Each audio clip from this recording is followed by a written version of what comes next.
Good evening and welcome to round 11 of the AK Racing IMSA Global Series. And tonight we Hey, have... who's talking? Oh, my bad.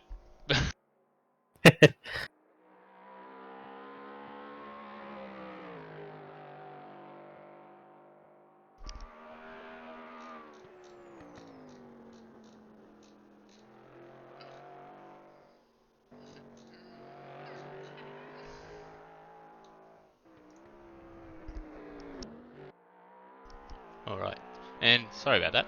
And good evening, welcome to round 11 of the AK Racing IMSA Global Series here at Spa-Francorchamps. Currently 8 minutes in to the qualifying session, where hopefully OBS will pick up the... There we go. Now I do have to adjust the size. There we go, that should fix it up.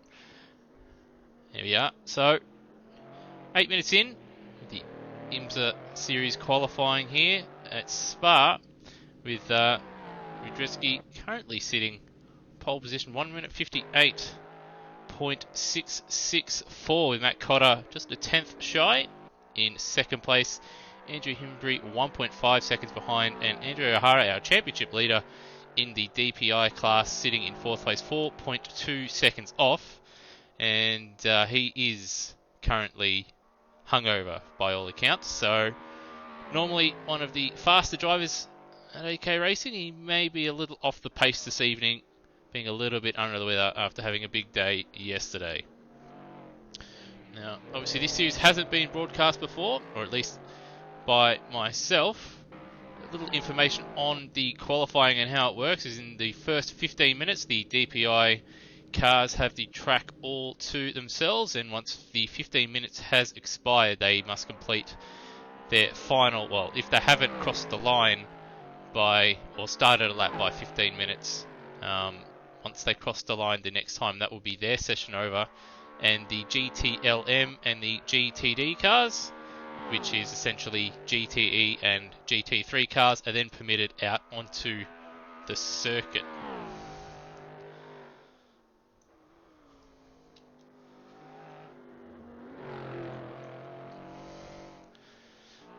Madriski currently travelling on quite nicely. It was quite quick at I do believe at the Silverstone a couple of rounds ago, but I will have to go over a couple of the past results. I haven't kept myself up to date the last couple of rounds because I have been busy, but actually will have a look.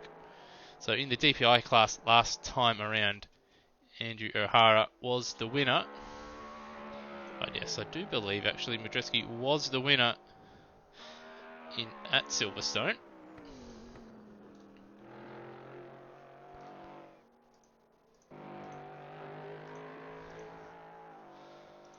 And Matt Cotter has improved, but not quite enough. This is .007 behind Madriski, who's currently 4 tenths down on his own time at the middle split. So we'll cut over to Andrew O'Hara, our championship leader, and see how he's faring on his current lap. And 3 seconds off the pace, which is an improvement for him, but still significantly off the pace. So yeah, just the results for the last, 2 rounds ago at Silverstone. So it was Madriski, so he did win, and then obviously at the last round at Watkins Glen, we had Andrew O'Hara winning the DPI class.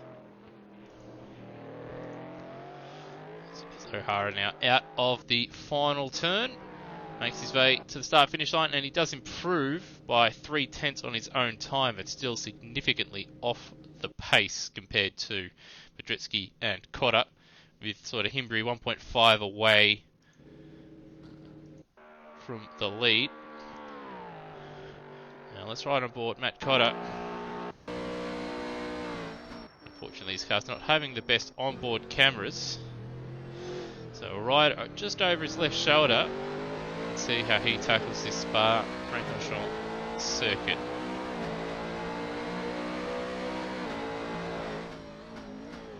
Down into La Source, gets the nice in nicely. Caught a little cautious on the exit, not wanting to spin up the rear wheels too much, and now with the world famous Eau Rouge and Rédillon. There it is. From what I hear, very easy to pick up track cuts at the top of the hill there, so that will be something to look out for in the race.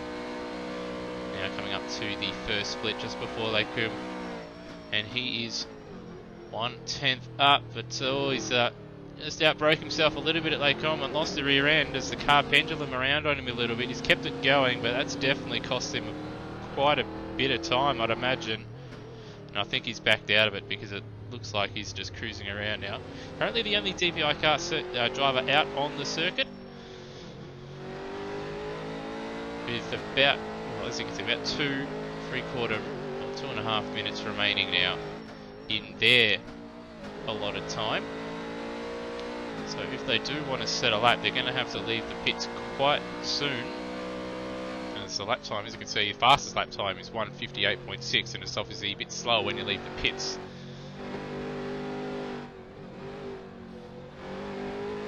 And again, if you can just see in the bottom right when the steering wheel is straight, he has got a delta time of 3.7 seconds down. So I think he's just cruising around, waiting to start his next lap.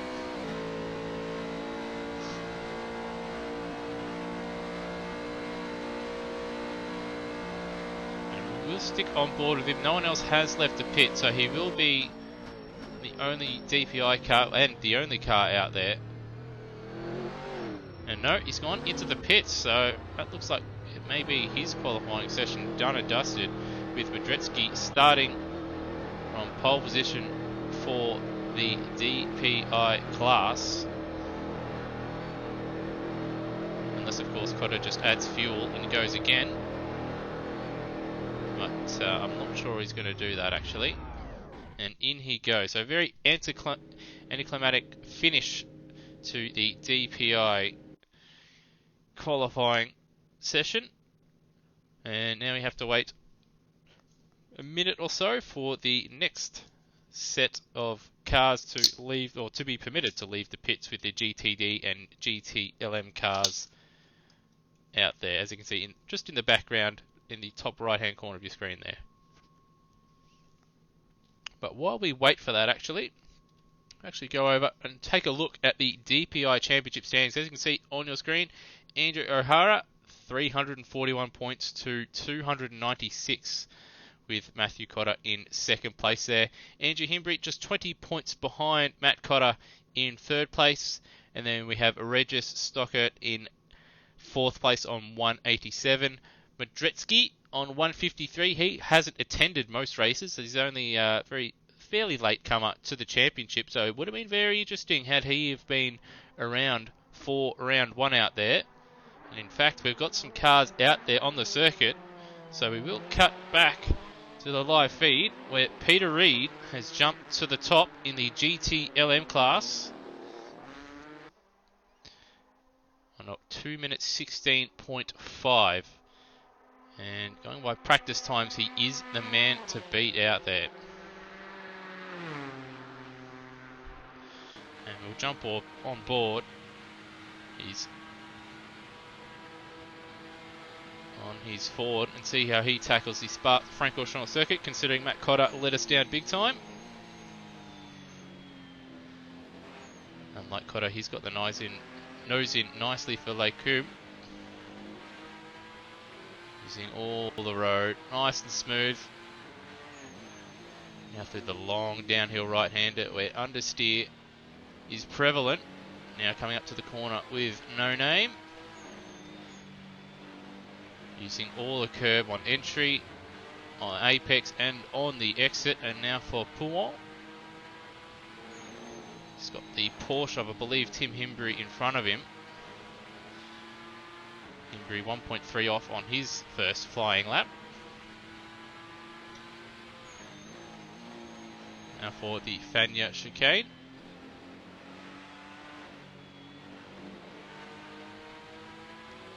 And now for the double right-hander of Stavolo here.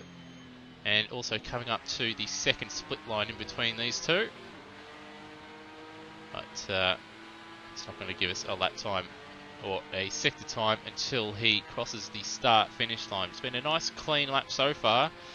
And just in the last couple of corners, you can see that Porsche in front of him is just getting closer. And I am being corrected by Tom there that yes, 10-minute qualifying sessions now. So that was the final lap from Cotter. And in that final chicane there, the old, I wouldn't call it a bus stop anymore, but it is still classified as the bus stop. 2-minute 15.8, which is also a personal best for Peter Reid. So he's flying around here, 1.6 in front of Himbry. And he'll probably be a bit hindered this time out. Got Fraser setting a lap as well as Anthony Cesana and Reese Holters. But yes, now 10 minutes for each class. Well, the DPI class, 10 minutes, and then 10 minutes as well for the GT cars. Chris Fraser also in the Ford GT.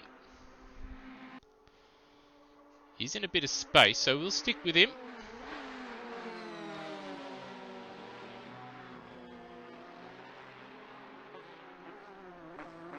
And we'll jump on board. Oh, and he's lost the back end there at Lecombe, and bang, into the barrier. So I've cut to him at the wrong time for him. He'll not want to see that back. And that's his lap done and dusted. And back to the pits he goes. So we'll cut over to Cesana. Still unsure how to pronounce his final name. I'll have to ask him at some point.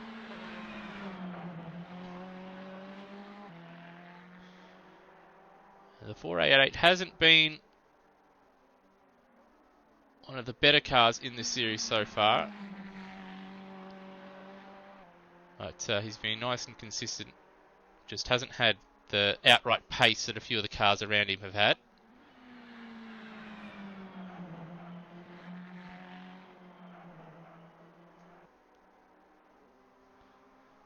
In fact, we're right on board with him.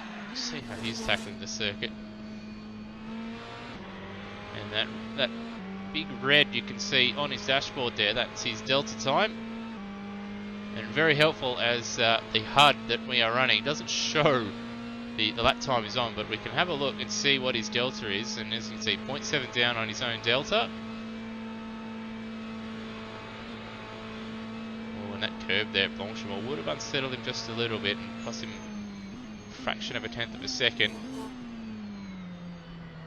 Slamming down the gears for the bus stop chicane. Yeah, as you can see, he's lost a bit of time actually. He's lost about half a second.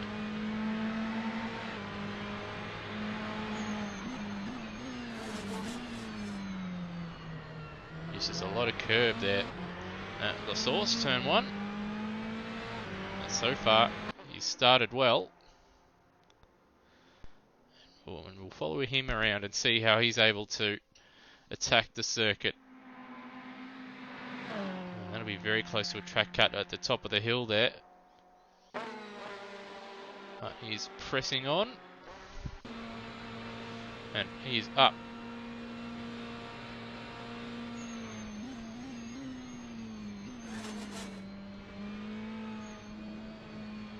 Oh, once again, he's almost done what Chris Fraser did just a lap or so ago, using a little bit too much curb while on the throttle the second part of Lecombe there, but he was able to hold on to it, and he hasn't lost too much time out of that. He's still just up on his own time. He's wide there, the downhill right-hander, and that's cost him a bit of time. And again, the corner with no name, he's ran wide, and well, it's now 0.6 of a second down, so that's his lap done. But Peter Reid's still out there trying to set some decent lap times.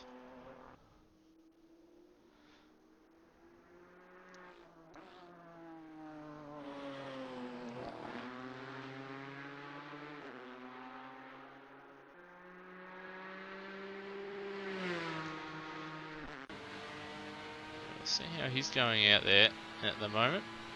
Just right on board.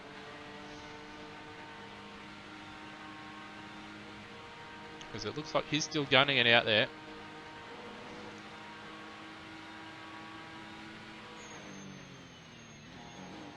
Now to the bus stop chicane. And into the pits he goes. So that's his stint done and dusted.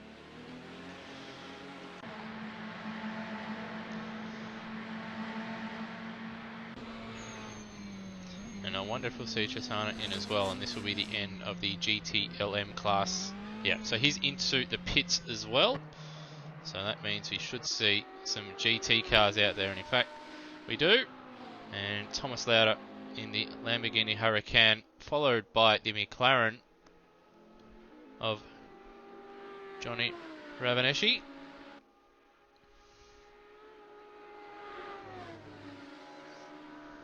In fact, we'll jump on board Thomas Lauda. See how his laps compare to the GTLM cars.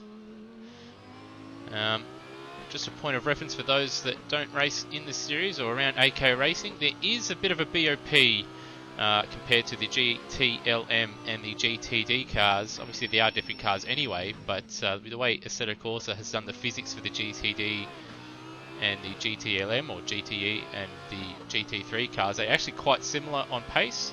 So those at AK Racing have decided just to split the field or split the two classes up by giving the GT3 cars a little bit of ballast and a little bit of a, I think it's air intake BOP, which slows them down just enough so the slowest of the GTLM cars is faster than the GTD cars, because earlier on in the season we did have a little bit of a mix and match between some of the faster GTD drivers and the slower and even mid-pack at some tracks of the GTLM cars. So there is a little bit of a difference, and the GT cars are, or the GTD cars are a little bit slower.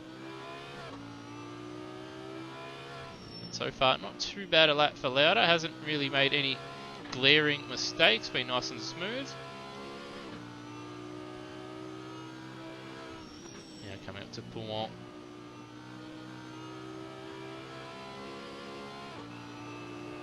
Once again, nice and smooth.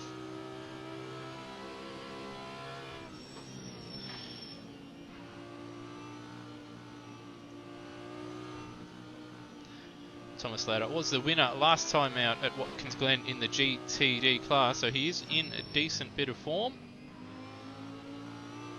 He finished in front of Nelson Abrunozza in the Porsche 911. And Johnny Ravanesi, who wasn't too far down the road when we were having a look at Thomas Lauda just before.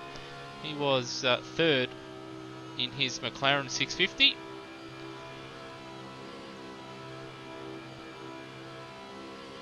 Lauda now approaching the bus stop chicane.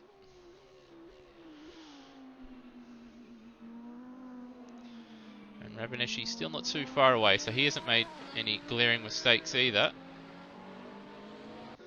So Lauda 2:23.0 and a 2:23.8 for Ravanesi.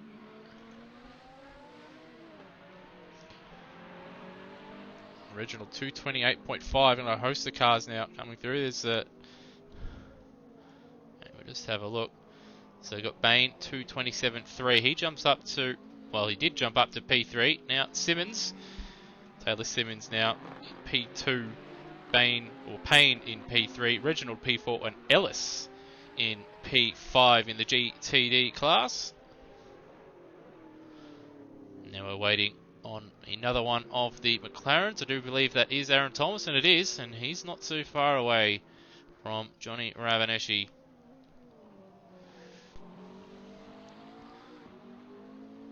Actually, no, he is a fair way away from Johnny Ravanesi. So Ravanesi very, very quick on his lap compared to the rest of the field, at least at this stage of qualifying.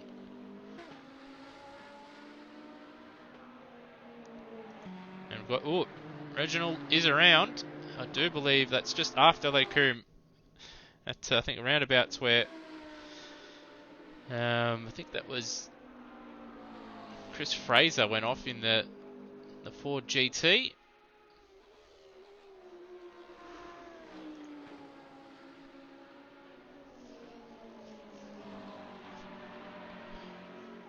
It's right on board Mr. Ravaneschi. Still got a couple corners to go. It's the Stavelot, Blanchimont and the bus stop.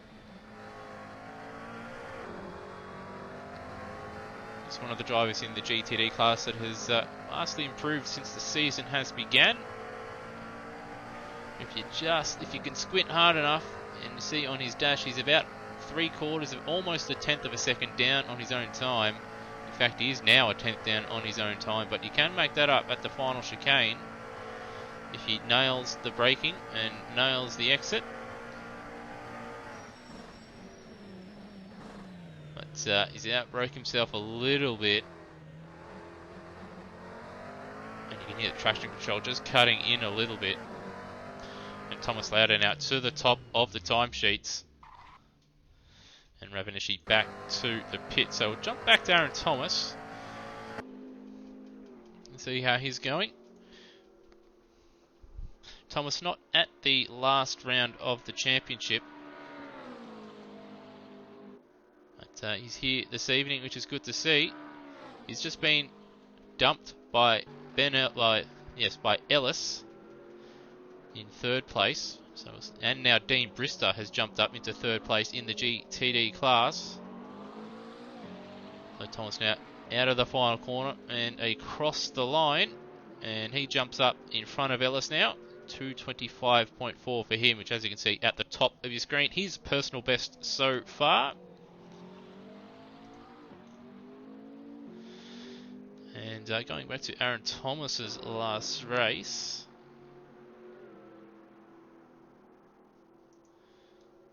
I do believe that was at Silverstone. It was.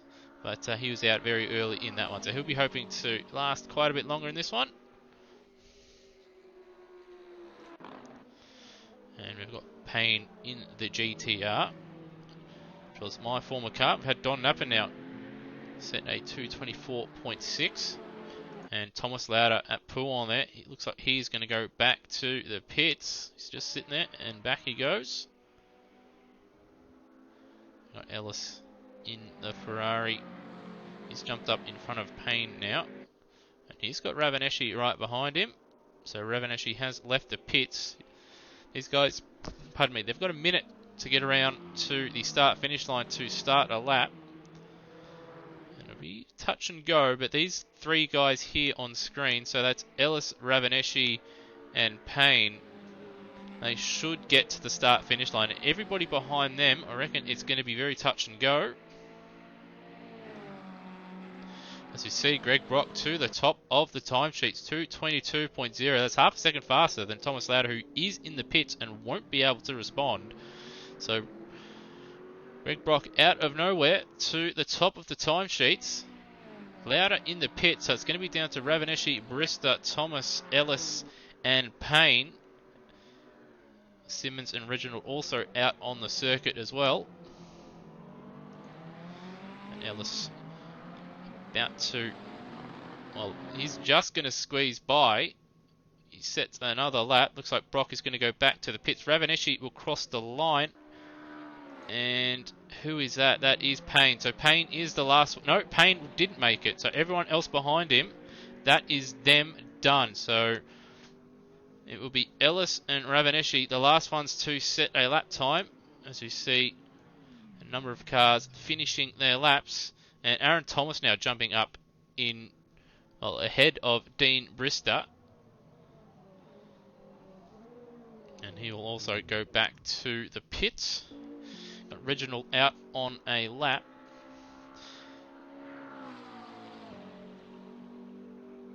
And Ravaneschi and Ellis will be the last ones to set a lap time, but we'll follow Reginald around and see what he can manage. So right on board, plus 1.8 seconds on his Delta. At least that's what it looks like. We've had Don Napper jump up ahead of Dean Brister, Payne and Simmons now as well. Out of the final corner comes Reginald. And Ravaneschi back to the pit lane. Over the line goes Reginald. He doesn't improve, so now it's all up to Ellis. So looking over his right shoulder. And he's about a tenth and a half down on his own time. And he's got to find just over half a second to get himself up in front of Ravaneschi. And he'll need to find a good couple seconds to get in front of Brock. So he's probably not in contention to get ahead of Brock, but if he has a fantastic run for the final chicane, he might be able to sneak by Johnny Ravaneschi, but probably a little unlikely, but it is possible. He has improved a little bit there through Stavilo.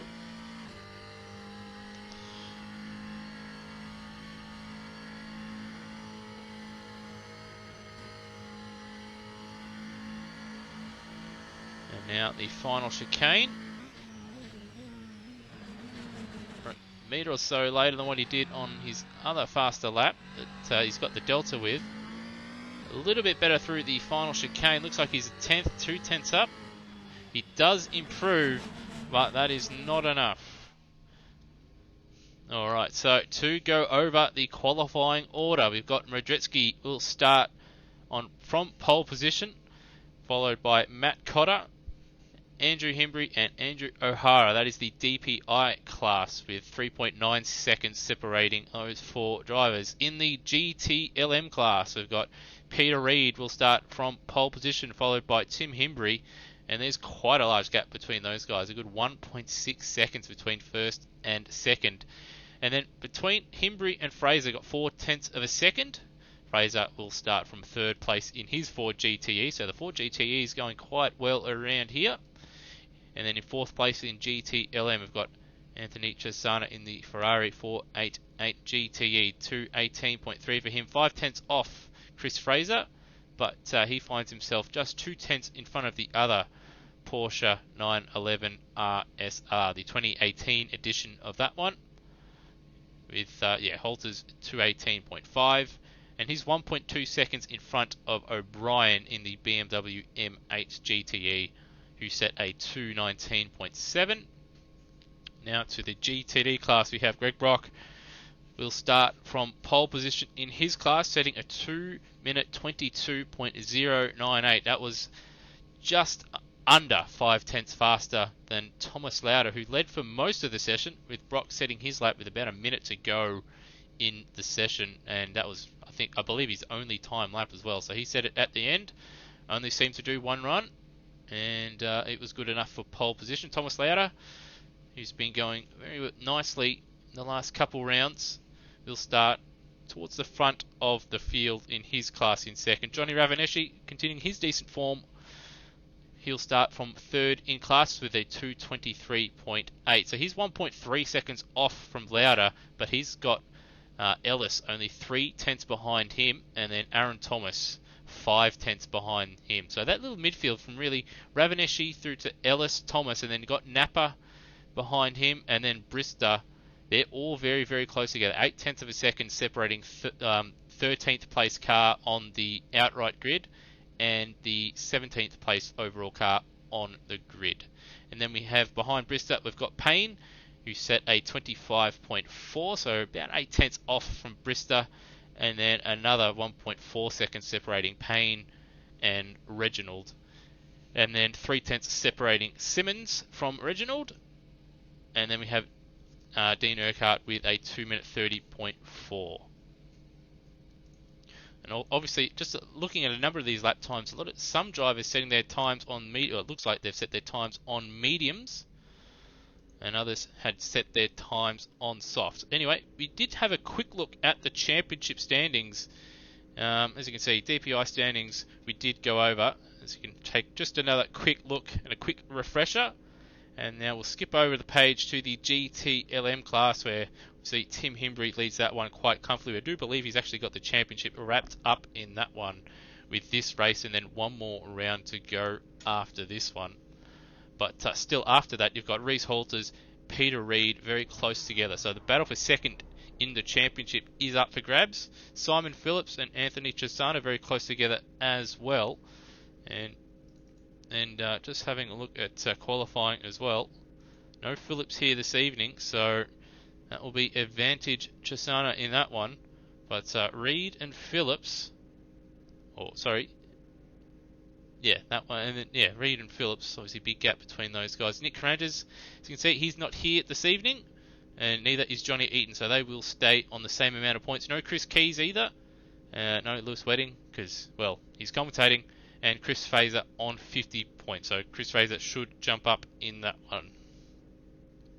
But yeah, Halters, he's going to have a bit of a challenge on his hand. He's starting, quite a few places behind, obviously Peter Reid on pole position, and there's a good 3-4 cars between them on the grid, and quite a bit of pace differential as well. So look out for that one. And over the page to the top 10 in the GTD standings, got Thomas Lauder comfortably ahead of Johnny Ravaneschi, followed by Nelson Abranoza on 262, only 10 points behind Ravaneschi. Just having a look through to see if he is here this evening, and he is not. So third place man in the championship not here. So unfortunately, well, if Peter Reginald finishes, he should really be quite close or in front of Nelson at the conclusion to this one. Johnny Ravaneschi should also extend his lead should he finish as well. Ravaneschi will be hoping for a little bit of bad luck for Thomas Lauder to claw his way back into the championship hunt, but very, very unlikely at this stage. And we have David Brister 236 and Don Napa 229. Very close between those guys. Napa generally been a little bit quicker, but Brister of late has picked his pace up, and he's always there to pick up points and finish races. So we should see him, even if he does pick up a bit of damage or have a bad race, we should see him probably finish in this one. And then we have Dave Ross on 197. He's got a bit of a gap over Mike Abranoza. And then Dre Rodriguez on 143 and Taylor Simmons on 137. Alright, well, that's that. I did have a track map sorted out, but I'd have to add that one on, so just give me one moment.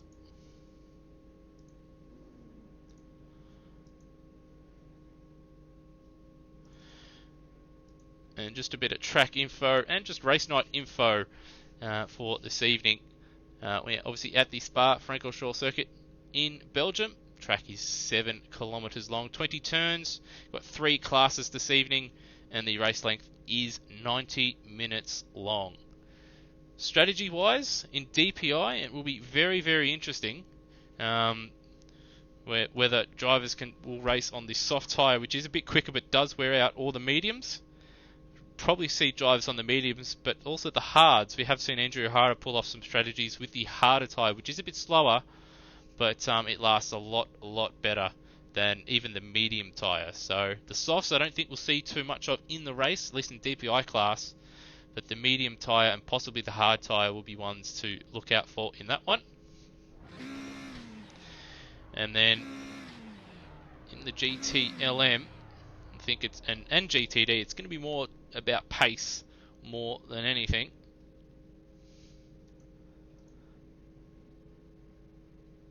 But there should be 2 pit stops at least in the DPI class, but we have seen a number of drivers try and pull off 1 stops in the past. I do believe O'Hara has done that once or twice this season. But don't quote me on that one, that's just going off the top of my head.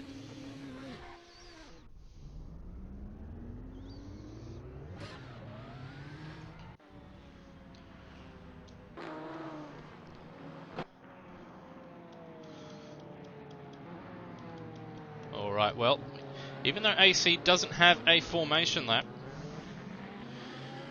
we do have one here in the AK Racing IMSA series where it's a manual formation lap. So that gives me plenty of time to go over the grid once again. As you can see on the screen, Madretsky will start from the front of the field, followed by Matt Cotter.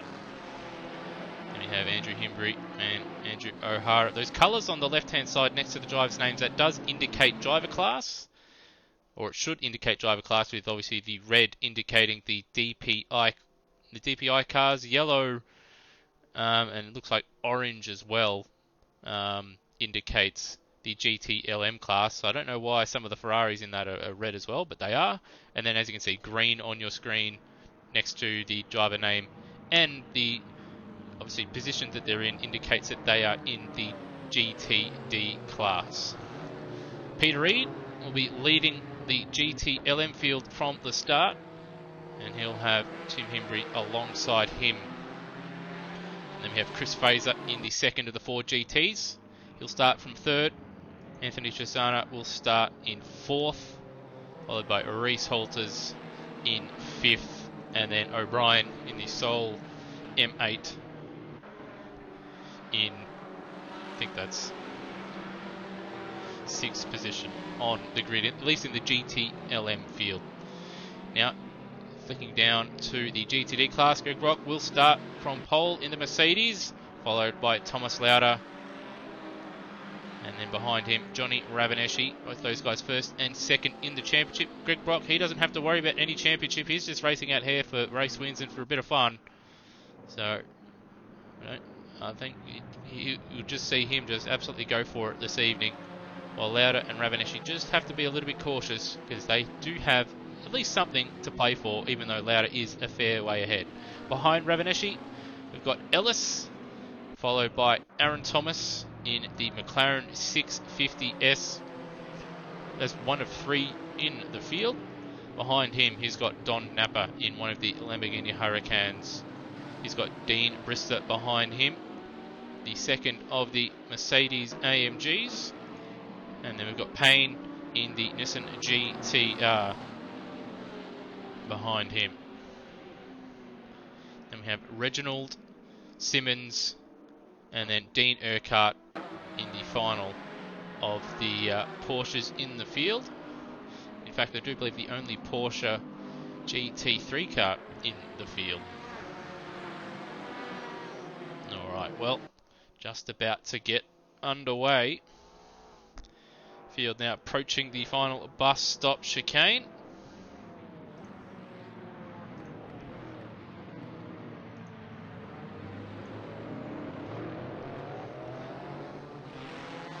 And I do believe once the leader crosses the start-finish line, we are racing. And away we go. Madriski leads into turn 1.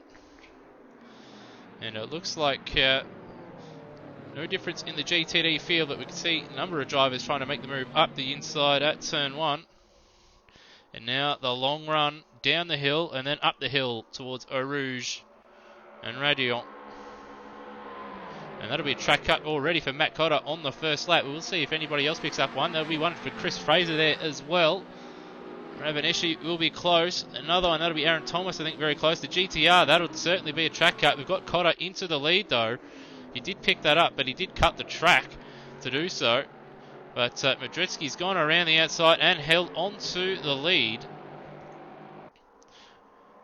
And there's no real gaps at the moment between the between the DPI field.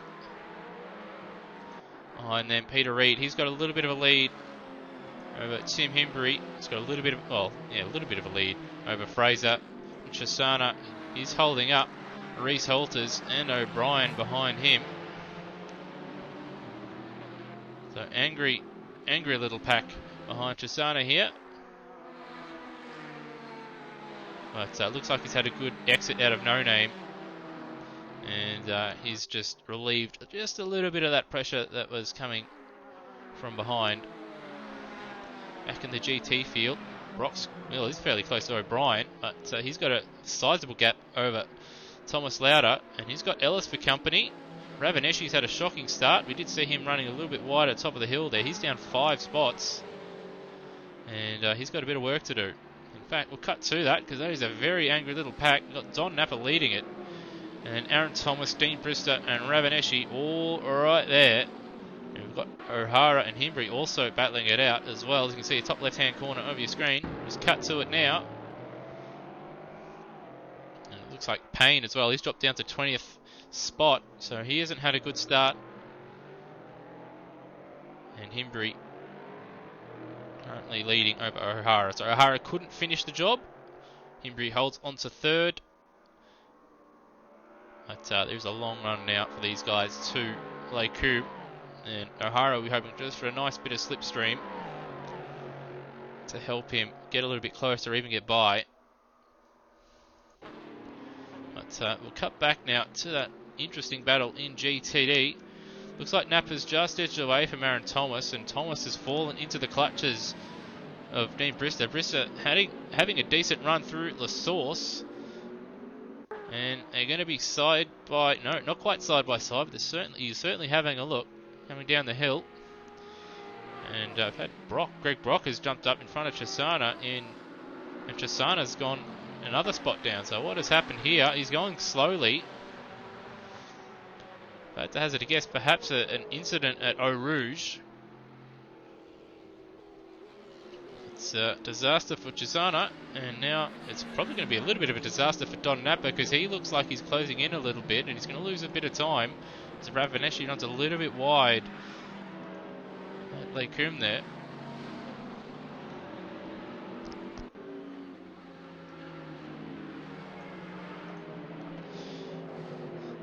We follow Aaron Thomas around. He's trying to chase down Brister, who has got by him.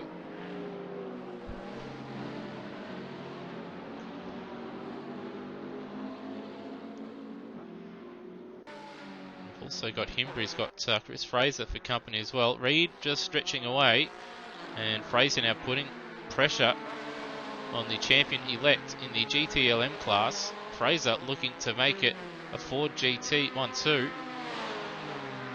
Still early days though. 1 hour and 22 minutes remain.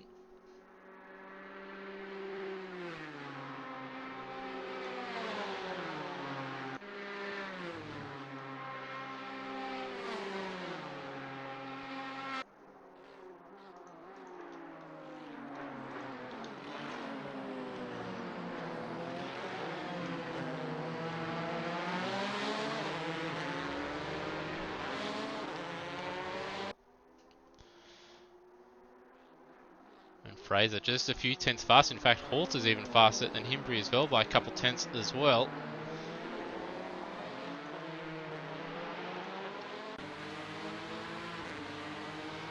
And right on board the Ford GT as he tries to hunt down and get by the champion-elect. See fellow Ford GT off in the distance. Oh, that would be very close to a track cut for Fraser. That will be something to look out for.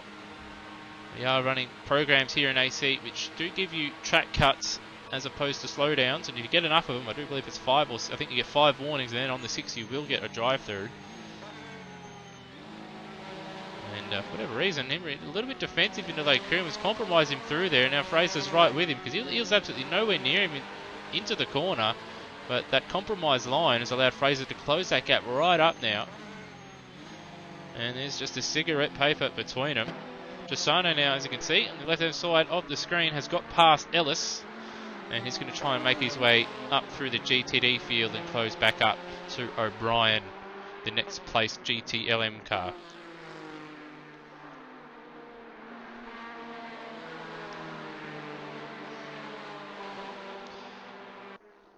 Speaking of Himbries, he's still got O'Hara just chasing him a little bit. O'Hara was a fair way off, as we see Cotter, fastest lap of the race, responding to Madretsky. A couple tenths faster.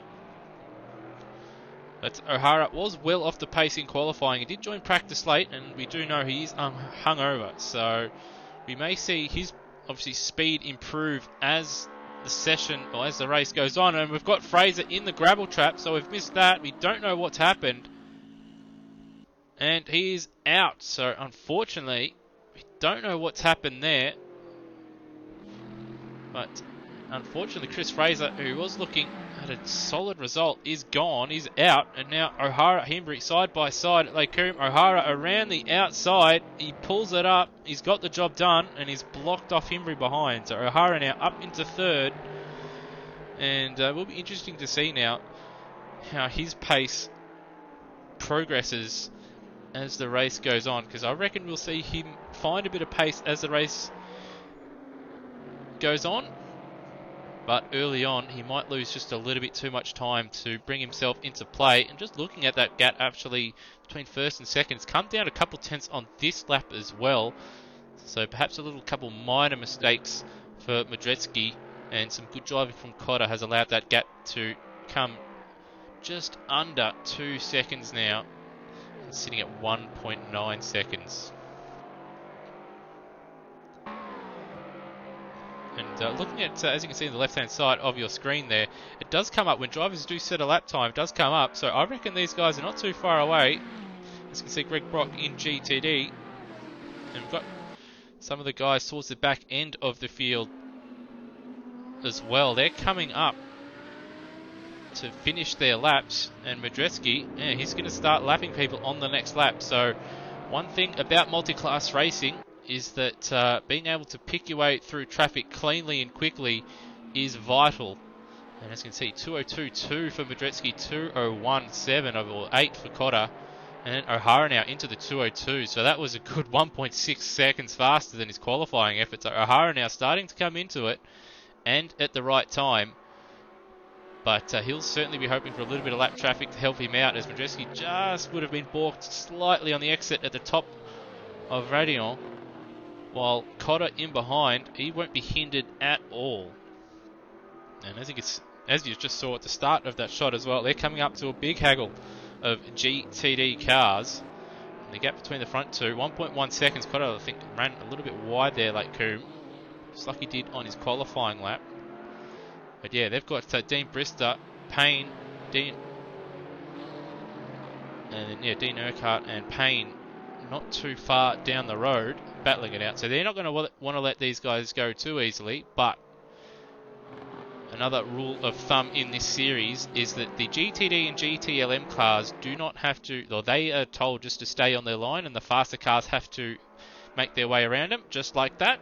And in fact, that's going to cost Cotter, because he's going to be stuck behind the AMG and the Porsche at the Fania chicane, and that's dropped him a good second and a good second there. So that gap that was at the start of the lap at Lake Coombe, it was 1 second. Through that traffic, Cotter's caught them at the wrong time. He's dropped 1.5 seconds.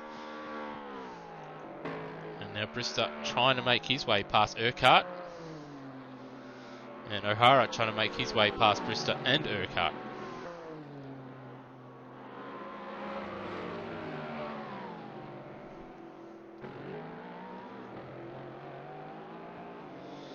And even Himbry also.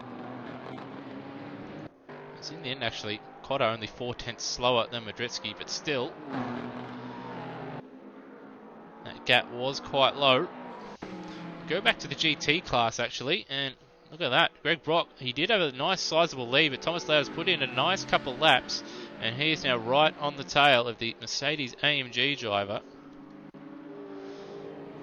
And Ella's not too far away either. They've got a bit of a gap though over Napa. Looks like it's about 7 seconds. And then Thomas, he's not too far away from Napa.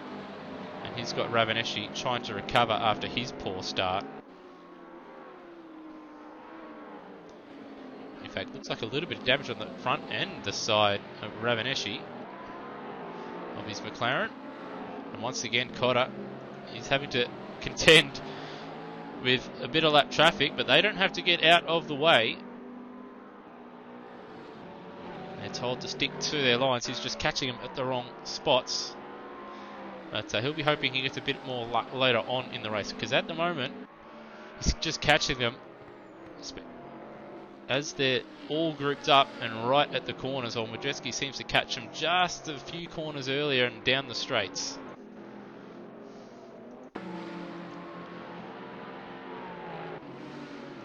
And it looks like Brister, he's got past Urquhart and there for 18th place overall. Brister not too far away. Reginald out on his own. We'll stick with Ravaneschi and the Thomas battle.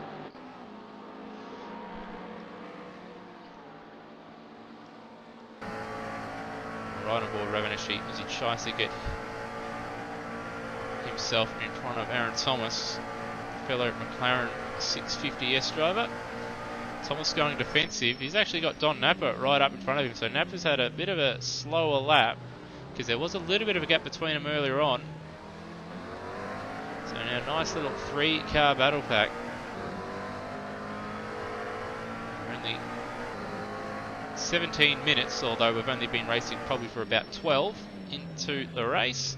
And a little bit wide for Thomas. Ravanishi turning it nice and early. Thomas, though, will get a slightly better exit, and he'll have a little bit of slipstream from the Lamborghini in front. Ravanishi still is right there. He just needs a good run now through Eau Rouge and over the top at Radion. But he's sort of just swerved around a little bit there, and that's dropped all that momentum because he had to lift there. Otherwise, he would have picked up a track cut because he would have definitely ran wide.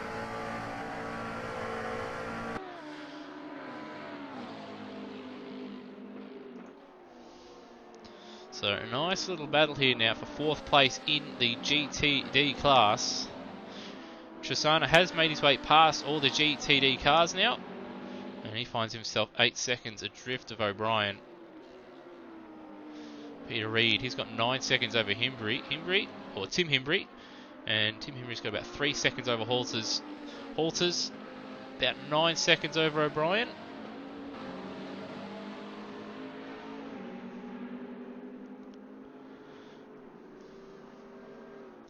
Oh, we've had Ellis get past Lauder.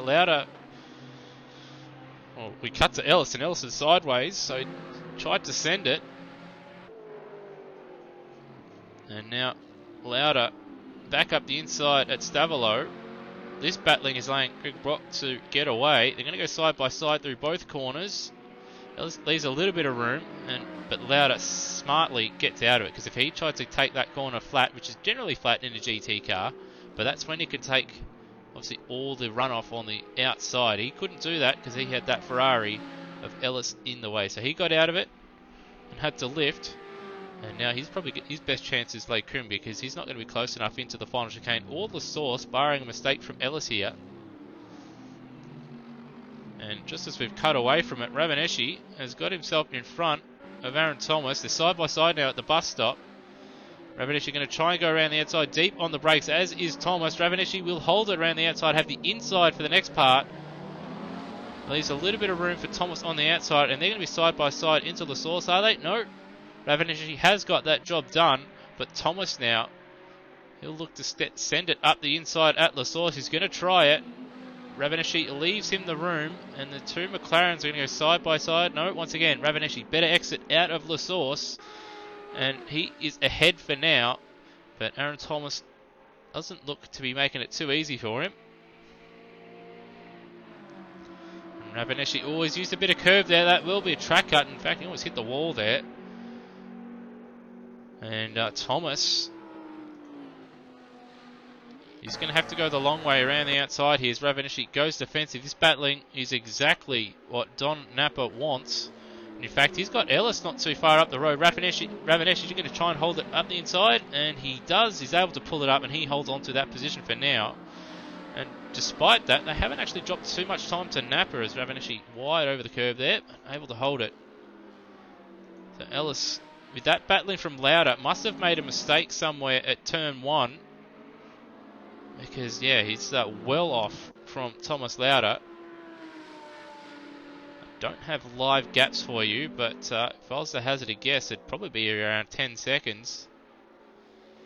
And in fact, Ravaneshi's had a good run through the downhill right-hander and No Name. And he's going to try, he's had a good run through Pouon, and he's having a look up the inside at the Fania chicane of Don Napa, but isn't able to pull it off, and he's got it sideways under braking. He is able to hold. It's been a entertaining lap, it has to be said, for Ravanishi. He's got past Thomas. Thomas tried to get him back and picked up a track cut and almost binned it at Eau Rouge. And he's caught Napa, had a look, and then almost binned it again. But he's still going. But you might want to drive just a little bit straighter because there's an hour and 9 minutes still to go.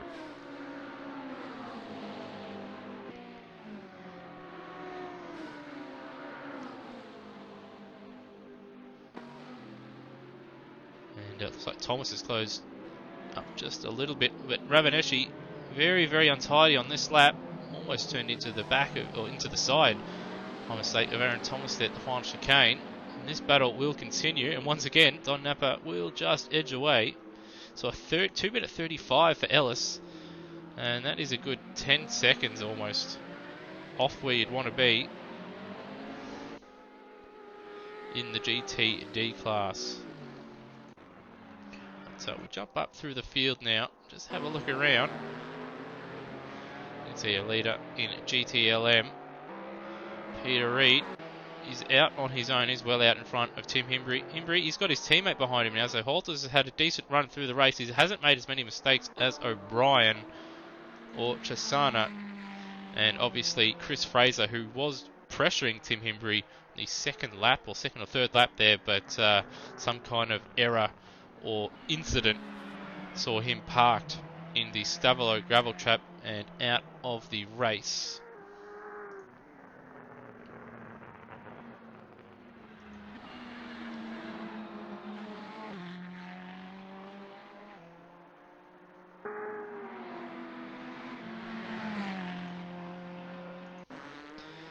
At the front, Matt Cotter has had a good couple laps. He's got that gap down from 2.5, 3 seconds to 1.8 now.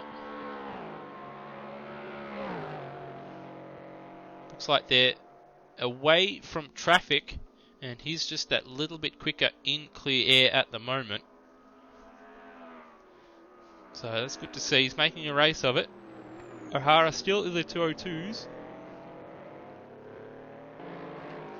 And nice and consistent, so he isn't dropping as much time as we see Cotter very, very wide there.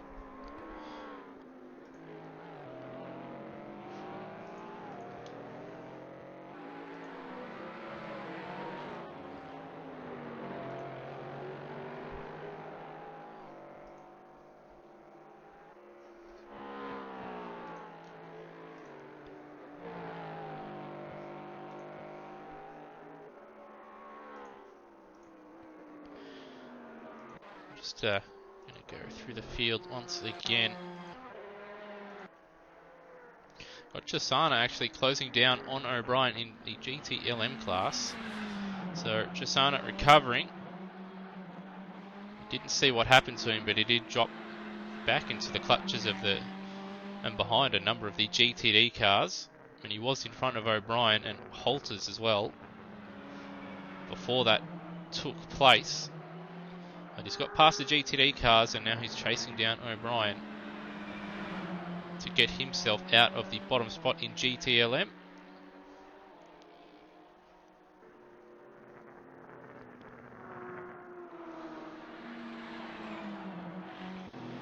And going back, Thomas Lauder is in the lead of GTD class. So what has happened to Greg Brock? He was comfortably out in front of Thomas Lauder. That's Brock now in second place. So the consistency just not there for any of these GTD runners at the moment, because we've seen Lauder drop a little bit of time, we've seen Ellis drop time, and now we've seen Brock drop time, and Thomas and Ravaneschi battling it out. And Ravaneschi is another one. He's at decent pace, but we've seen him sideways and almost binning it a couple times, and as we just cut to him there, looks like he had a little half spin there at turn 9 and dropping more time and a bit of a slide there through Bruxelles. And Brock around again at Pouhon. So what has happened? The wheels have fallen off the AMG wagon, and from leading comfortably by over 10 seconds, he now finds himself in third place and well behind now Ellis in third. So Lauder comfortably in the lead over Ellis, and then we've got Brock in third place and sideways again, and he's going to have Don Napa for company. Looks like Brock's rear tyres may just be, well, not in the greatest of places at the moment. He just needs to, I think, just take it easy for a couple laps, not stress out those rear tyres, and try not to overheat them. Very, very easy to do. Perhaps he's on the softer of the tyres, and we've actually got Taylor Simmons into the pit lane. So, fairly early stop. GTD race leader 2:25.6 for him. And in fact, Brock now slowly again. What has happened there?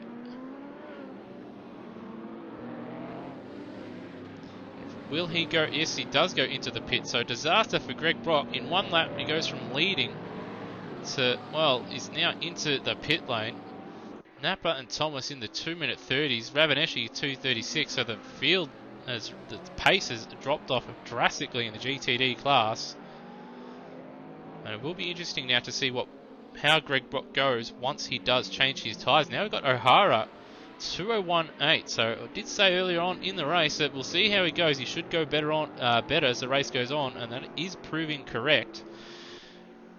Now into the 2:01, setting his personal best. Still losing a little bit of time though to Cotter and Madreski in front, but he's not losing as much time as he was previously. He'll just be hoping for a good run through traffic, but he's not had a good one there. He has to go onto the grass there on the outside, getting past the McLaren of, I believe that's Peter Reginald in the white McLaren there. And he's comfortably gets himself in front of Taylor Simmons in the Audi. Greg Brock has dropped down to 19th place now. And he'll be hoping to put together a couple really good laps just to bring himself back into play for at least second place in GTD. And Jasana and O'Brien now nose to tail. Both in the 2:22s on the last lap. That's not a good run there for O'Brien. Much better run for Chisana.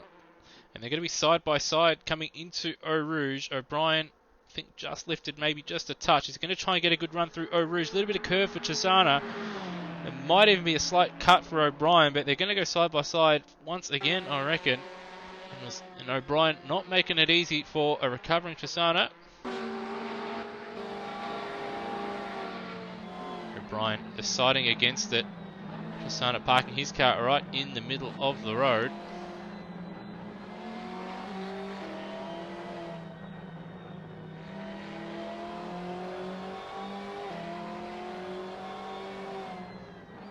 Let's be right on board O'Brien.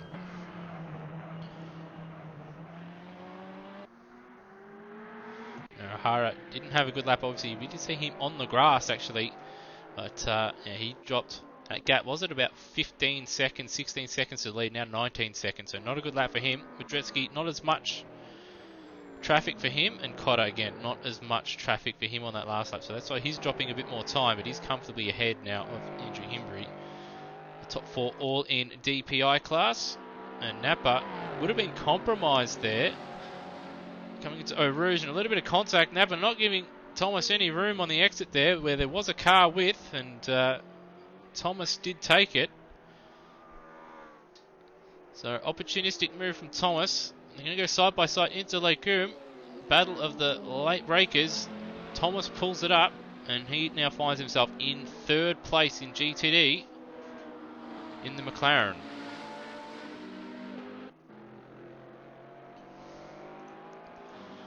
And Ravanelli is trying to recover. We've got Taylor Simmons, yellow flag out. He's in the pits. So have a look at Thomas Lauder. We'll just also go back and see where Ellis is in comparison. Not too far between the two drivers.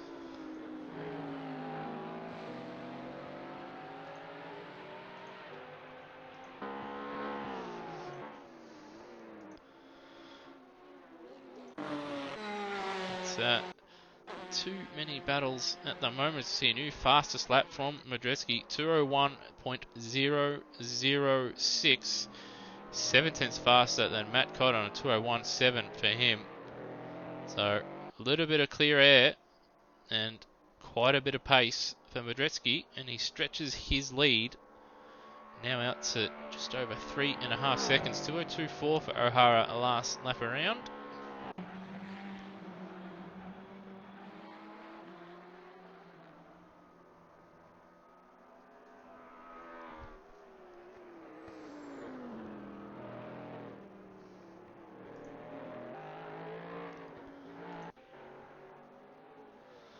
So Ellis on that last lap at 2:25. We'll try and keep that in mind And in fact, we'll follow Greg Brock around and see what lap time he's able to manage on this lap now that he's pitted and put fresh tyres on.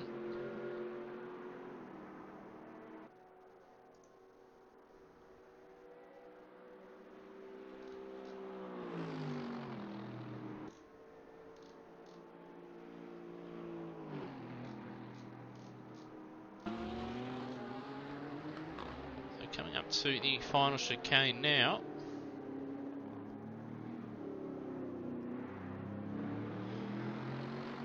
What lap time will this be for Greg Brock? 2:26.1, so a little bit slower than Ellis, who's in second place. Obviously, Brock would have put in fuel in that pit stop as well, so he's carrying more fuel, but he will have, or should have, better tyres than Ellis in second place. So he's not going to make that time up, and he's going to have to worry, I think, a little bit of Aaron Thomas and Napa as well. But these guys should be able to only one stop, so Brock is going to, well, he'll have an absolutely chock-a-block car, and he'll have to conserve his tyres quite a bit to make it to the end of the race. Otherwise, he'll be driving on the rims at the end of this one. And it looks like O'Brien and Chisana, once again, battling it out, and Chisana finds himself behind O'Brien. O'Brien a little bit wide once again at the exit of La Source. Chisana not quite close enough to make a move. As you see O'Hara now into the ones once again at 201.8.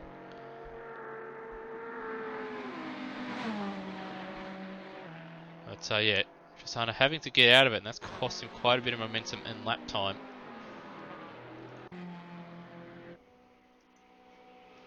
We'll just follow Thomas Lauder around. Let's see what lap time he's able to manage.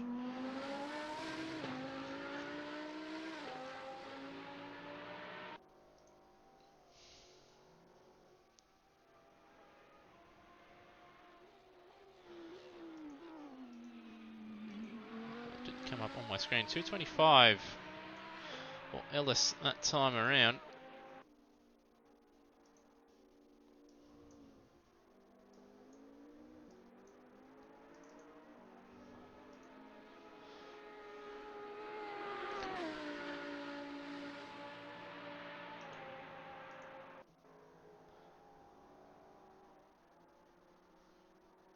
We've got Ravaneshi now into the pits. So he's going to need to do 56 minutes of tank of fuel and a set of tyres. So that elevates Brister, Reginald up a spot. And it looks like Urquhart will be elevated as well. And we've got Greg Brock back in the pits as well. So perhaps he's got a drive-through.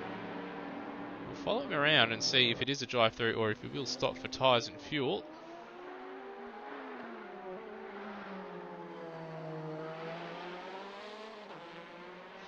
Yep, that looks like a drive-through for Greg Brock, so a disaster for him. Looks like he's got one too many track cuts. And, well, he started from pole position in this one. He led the opening few laps and was comfortably out in front, but a couple of mistakes and now a track cut, and he finds himself well down the field in GTD class.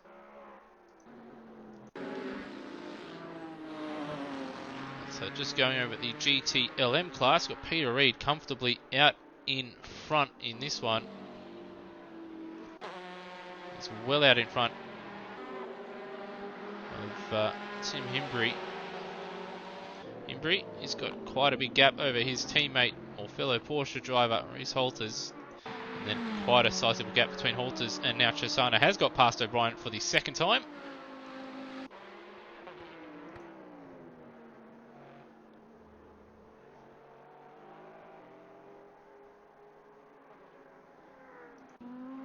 But in GTD, you've got Ellis. He's got a comfortable... Sorry, Lauder has got a comfortable lead over Ellis. But I think Ellis is just chipping away just a little bit compared to Thomas Lauder. And it's just closing ever so subtly. 2:25.8 for Lauder that time around. Ellis will cross the line to 25.9. So he lost a little bit of time on that one. But that gap has remained around about the same the last few laps when I've seen them. And now I've got Aaron Thomas in third place. He's jumped up in front of Napa And he's obviously dumped Ravanesi, and he sets his personal best of the race to 2:26.6, which is a good 2.2 seconds faster than that last lap to Don Napa, who was battling with just a lap or so ago. Just running through the fastest laps of each of the drivers. So in the GTD class, we'll have a look at that. We've got Thomas Lauder, his fastest lap of the race, 2:25.1, and then Ellis at 2:25.2. So not really much between them, but then there's quite a large gap between those two guys in first and second, and then Aaron Thomas with a 2:26.6, and then Napa also 2:26.6. The fastest lap, though, for the GTD class is Greg Brock at 2:24.5, so that's significantly faster, 6/10 faster than Thomas Lauder, but he's just not able to string any consistency or lap times together, at least since probably about lap 6 or 7 onwards. He's just fallen apart and well down the field in GTD. And then going, and as we see the GTLM car, so Chisana into the pit lane with 52 minutes remaining. As we see one of the Audis there, I do believe that's Taylor Simmons running very wide to exit the final corner. We're just going through the fastest lap times in GTLM, 2:17.3 for Peter Reid. That is significantly faster than the next fastest lap. That's 1.7 seconds faster than Tim Himbrey, who has the second fastest time in GTLM, with Himbrey setting a 19.0. So quite a big gap between those guys in the GTLM class. But after that, though, Himbrey's only a 10th faster than his teammate, who set a 19.1. Chisana's personal best is a 19.3, but he's had some issues in this one, which have dropped him obviously a little bit further down than what he would like or where he'd normally be. And then O'Brien at 2:21.3.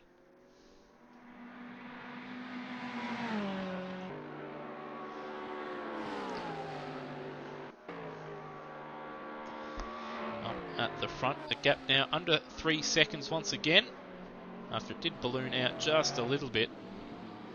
But Cotter has cut it down through probably a little bit of help from the traffic and some good driving. So 2:52 last lap for Modreski, 2:03.1 for Cotter. So a handy lap that one for Matt Cotter.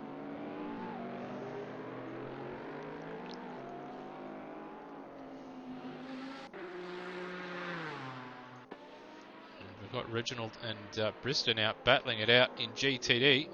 Brister recovering nicely, was a little bit further down the field earlier on in the race, towards the back end of the GTD field, and this is going to be a little bit awkward as he's going to try and pull out from the slipstream as a DPI car tries to go around him, but smartly avoids that.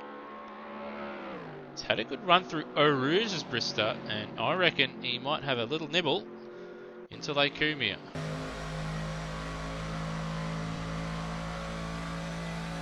Ravanesi in the pits again, so perhaps a drive through for him, speeding in the pit lane or cutting the track too many times. Late on the brakes, Reginald didn't make it easy, moved over a little bit under braking, a little naughty, but no contact, and Brister gets the job done, and now he sits in 5th place in the GTD class, and he'll be looking to close down Napa in front, because Brister, he's actually got a faster lap.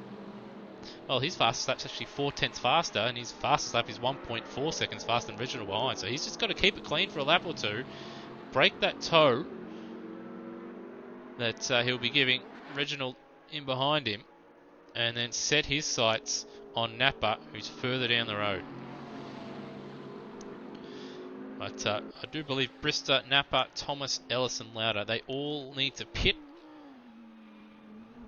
or they all need to pit at some stage in the GTD class, as will Urquhart. So Brock, I believe, is the first of the drivers in the GTD class that is pitted. Well, actually, no, it might be Urquhart, because Brock did have to serve a drive-through, and I do believe Urquhart has been in the pits. So when the pit stops do come, we will see where they end up. First 3 should probably be okay, but Napa and Brister, it might be tight between them, Urquhart and Brock, when they exit the pits.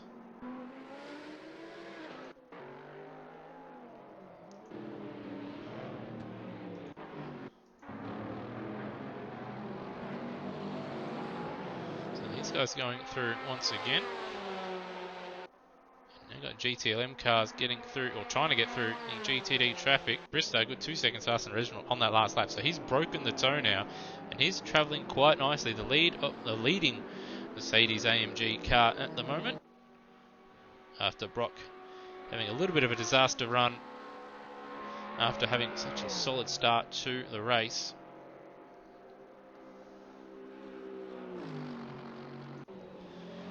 So we'll just try and go through the field just a little bit, just to find some action for you guys out there. Fortunately, not too much going on. Cotter's dropped a little bit of time going through traffic compared to Badritsky, so that gap was under 3 seconds, and now it's almost 5.5 seconds now. O'Hara's actually that gap was 19 seconds and got it down to 17, but he's now trying to get past a GTLM and a GTD car at the same time. So we see O'Brien in the pits. I believe that was Ellis that was getting double lapped there by a GTLM and a DPI, so that will cost him quite a bit of time to Ellis in behind. And Jasana will jump O'Brien in the pit stop stage. So Jasana did pit a couple laps ago. And he's put a couple nice laps together, and he's now well out in front of O'Brien.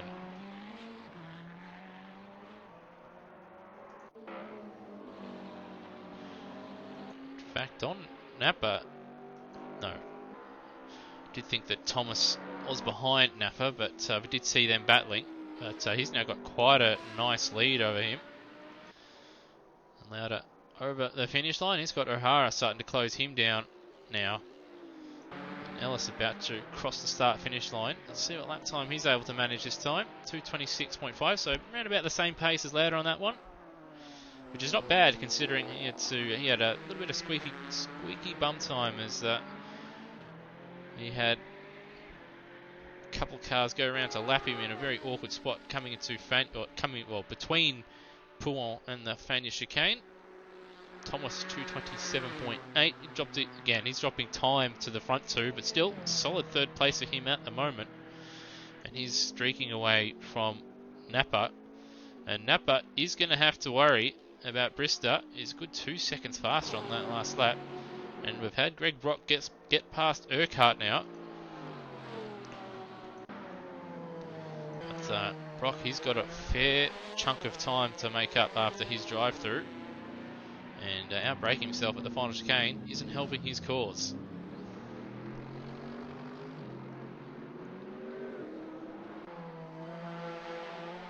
That said, though, 2:25.7. That's actually the fastest of the GTD cars on that last lap. So perhaps if he doesn't have to pit again, which he has pitted already, he should have enough fuel to get to the end. If he can set those 2:25s throughout the rest of the race, it will bring him into contention. But the question will be about his tyres, because obviously he had to pit because his tyres were junk. Perhaps he started on soft tyres and he's chucked on mediums now, and they'll do him a little bit better than what the softs did, and they'll last a bit better as well. But that is something to look out for. He might bring himself into play, as the front three cars have not pitted, and Brock, if he sets those 2:25s, will be making up time hand over fist. In fact, we're right on board with the Scotsman. So we haven't had too many onboard cameras of late, so let's see how he's travelling. A little bit of understeer coming down the hill. Now No Name clips the curb nicely, uses the curbing on the exit. Now for Pouin, down one gear, in nice and smoothly. A little bit wide on the exit. We've got Ellis and Reed in the pit lane. So our leader from GTLM and second place man Ellis in the GTD class, both in the pit lane. In fact, it will be interesting to see where Ellis exits the pit lane with regards to Greg Brock actually. So we won't ride on board, but we'll have a look and we'll see where he ends up. So obviously Aaron Thomas is going to get by, who's in 2:29.1, so not a good lap for him. And Napa will get by him as well. And in fact, Ellis is on the move. And looks like we've got another car. That's Bristow into the pit lane as well. And Reginald, he sets a personal best, 2:26.9 for him. Ellis now exiting the pit lane, and Brock coming up to the final chicane. So a bit of time for Brock to make up. But those last couple laps have been quite handy, so if he can continue those, it is within striking distance with 43 minutes remaining. 26.6 on that one, so not the greatest, but still decent lap time. But he will need a little bit of luck to get himself back into play. I think the big question now, at least in the GTD field, will be Brister's pace, because he's got quite a bit of pace. And it seems he's got a bit more consistency compared to Aaron Thomas, who's been a bit up and down lap time wise when I've seen it. Where he's had one lap in the 26s and low 27s, and the next one's a 28 or 29. And we've got Matt Cotter into the pit lane in DPI as well. So it will be a one stop for the DPI field. They've gone half distance. They're over half distance now. And we've also got Payne in the pit lane as well. And looks like Himbry will just jump Matt Cotter. But I don't believe Himbry has pitted just yet.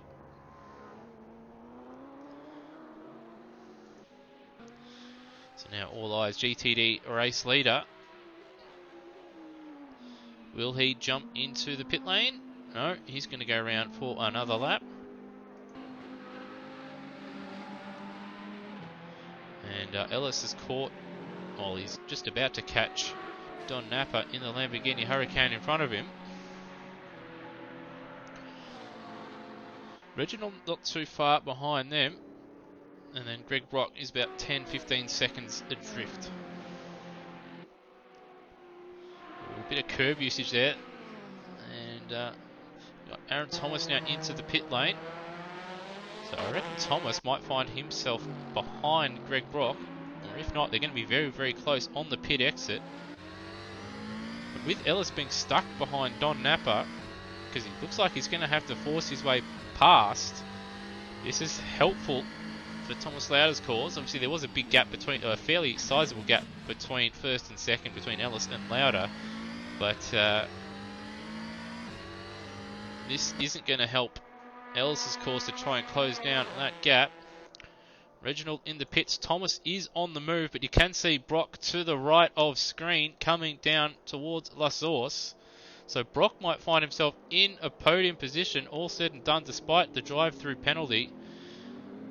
So Thomas out of the pit lane, but he'll be on a little bit cooler tyres and a little bit less momentum coming out of the pit lane compared to Brock. He'll have a little bit of a warmer tyres, and he will be up to speed.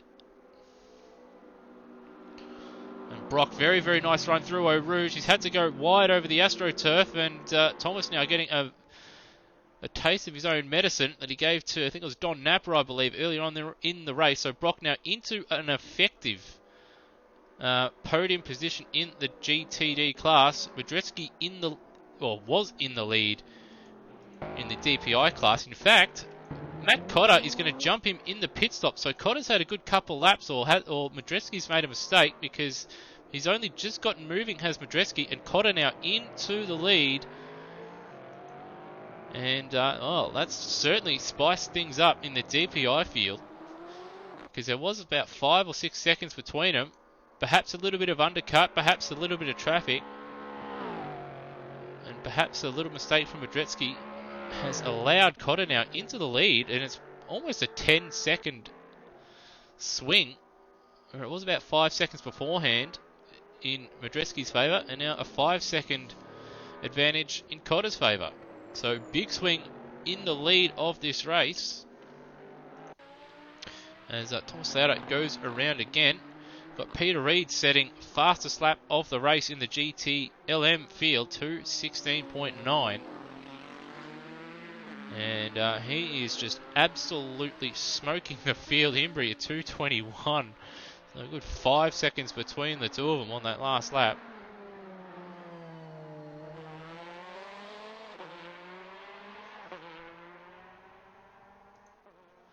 And Napa still holding up Ellis, as looks like That is O'Hara in the background into the pits, but we'll stick with this Napa-Ellis battle.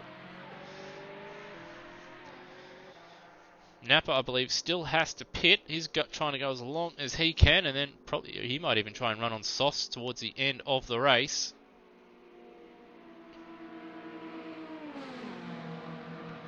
But he hasn't had a good run through Eau Rouge and Radion, and Ellis around the outside at the top. He is in front now, as you can see by the HUD and the live timing, and into second place. But those couple of laps costing him dearly. Brister setting his personal best, 2:26.1 for him, as he tries to chase down Aaron Thomas, who's at Eau Rouge and has dropped a bit of time now to Greg Brock. And we've got Himbry now into the pit lane. Cotter into the lead as O'Hara is in the pits. And the lead is just navigating a bit of GTLM and GTD traffic. O'Hara on the move, and Himbry still stationary.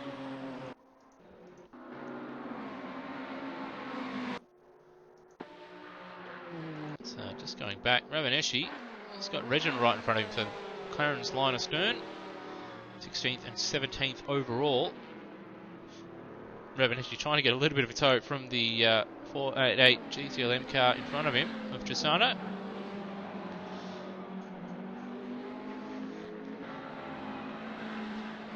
Once again, Ravaneshi has had the pace, just not the consistency in this one. And Himbry now just leaving the pit, so long stop for him. And now race leader in GTD into the pit lane. And again, I reckon that's going to be fairly tight. Ellis coming out of Stabilo, Lauda just entering the pits now. So we'll just have a look. So just look down the pit lane as we see Tim Himbry enter the pit lane.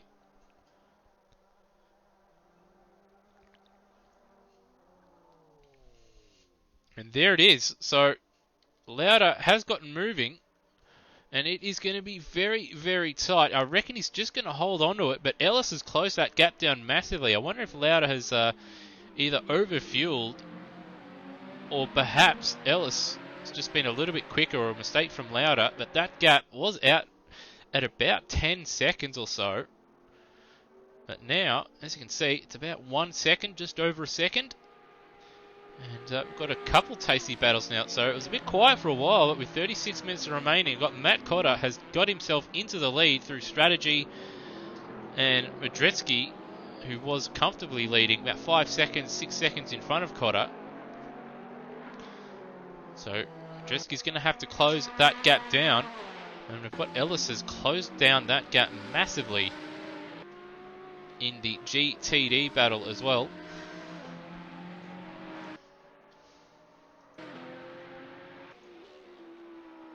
So the pressure is on a number of drivers out there, and for a lead for a number of these classes as well, which is good to see.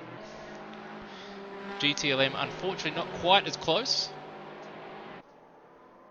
but I think the battles for the DPI and GTD fields will certainly make up for that one.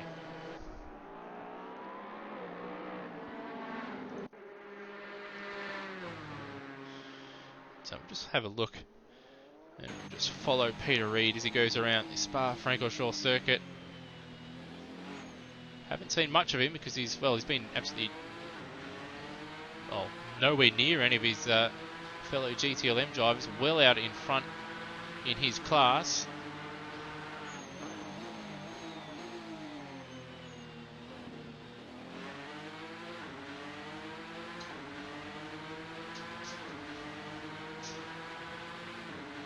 So how comfortably does the Ford GT take Eau Rouge and Radion in race trim? It's able to take quite a bit of curb and easily, it has to be said, coming up to a GTD car, as you can see. That looks like it's Urquhart in the Porsche.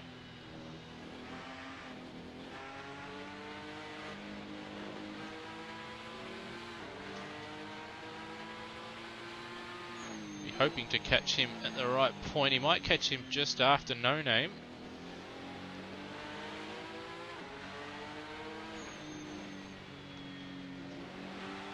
much better run out of No Name, and he's caught him at the perfect time because he should get in front of him before Puol, and he does. And that shouldn't cost him too much time at all. That pretty much just sums up his race weekend so far. Comfortably faster than everybody, and seems to be just catching up to and getting by the traffic very easily as well.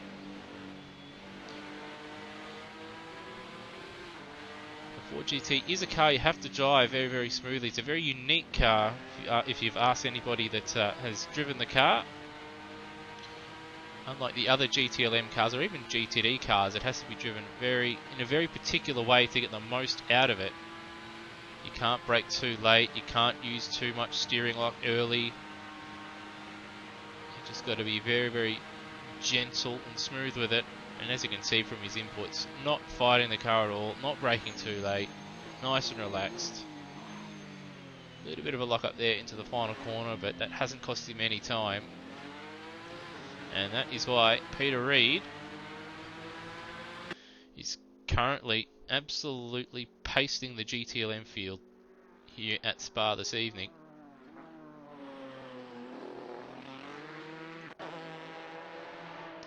Pretty much half a lap in front of Tim Himbrey in second place. Back to the GTD field though. Lauda has just stretched away just a little bit. Don Napper's dropped back quite a bit. He was right there with Ellis, so he's made a mistake somewhere and dropped quite a bit of time. I do believe Napper does have to pit as well.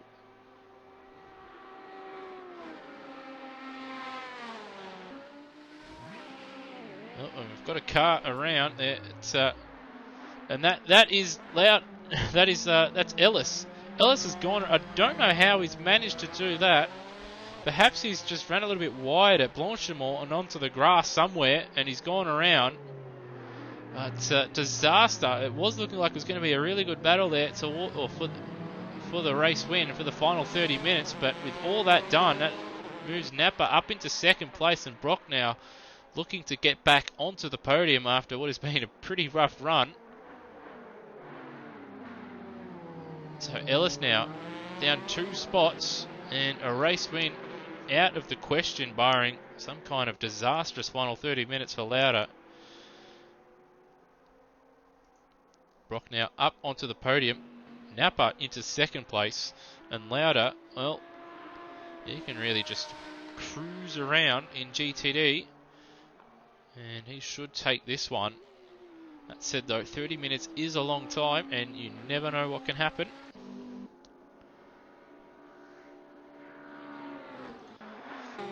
Just going to try and go through the field and find if there's any interesting battles out there on the circuit. See Brister travelling along nicely. I reckon by the end of this race he might catch up to the back of Aaron Thomas. But as you saw, the length of the Kemmel Straight between himself and Aaron Thomas, and running wide like that at Lecombe isn't going to help his cause.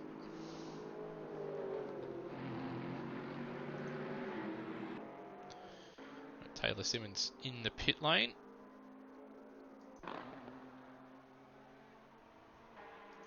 At the front in the DPI field, Madrecki's had a couple rough laps, but on that last one, good 1.2 seconds faster than Matt Cotter, and O'Hara setting his personal best as well. And in fact, O'Hara's actually, that gap between himself and Cotter, the race leader, has come down quite a bit. So O'Hara's starting to find a bit of speed out there. And perhaps I think strategy-wise also made up quite a bit of time, because that gap was around the 20 or 19 to 20 second mark when Madrecki was in the lead just prior to the pit stops. But after the pit stops, now with Matt Cotter into the lead, that gap is 12 seconds. So he's been able to keep pace with Cotter throughout, probably since the quarter distance mark of the race at about 13 to 12 seconds now. But yeah, just coming into the race a little bit too hungover, and not getting into that rhythm early enough has probably cost him a shot at the race win, but still fair effort being hungover and still travelling on quite quickly, and only 12.5 seconds now off the pace of our race leader. we've got Don Napa now. So Napa into the pit lane.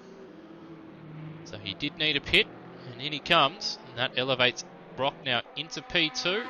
Ellis back up to P3, Thomas up to P4, Brister setting a personal best of 2:25.6, so he's travelling along quite nicely out there. And quite quickly as well, as Jasana goes around to lap him. Got O'Brien setting his personal best at 2:21.0 for him, but that's still quite a ways off the GTLM fastest lap of the race, which was a 2:16 from Peter Reid.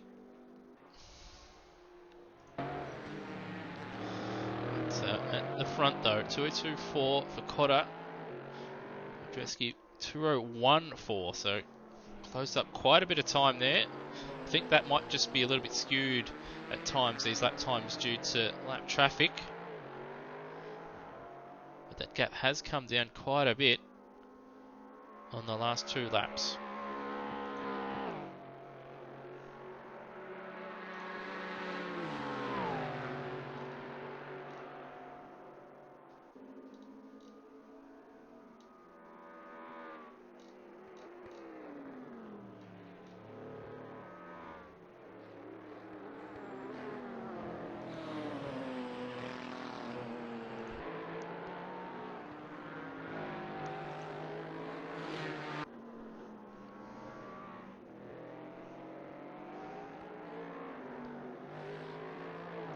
Had a solid run so far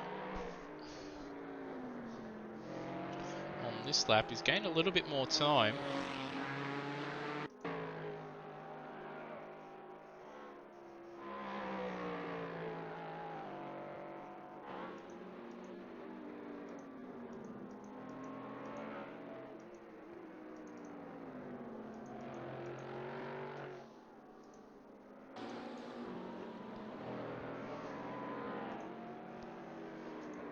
Yep, now 4 seconds, so he's had a good lap.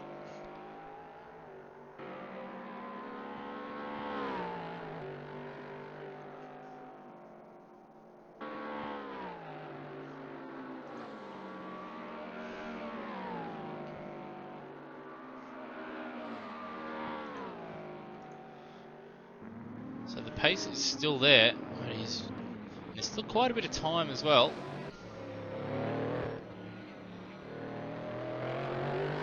26 minutes, so back into 2:01s for Cotter on that last lap. But Dresky still just a couple tenths faster on that last one.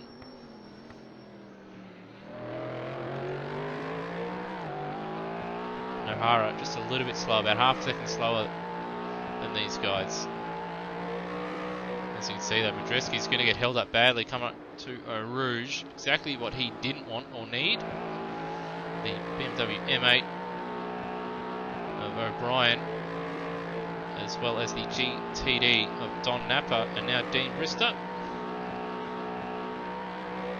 So that cost him a good 1.5 seconds alone.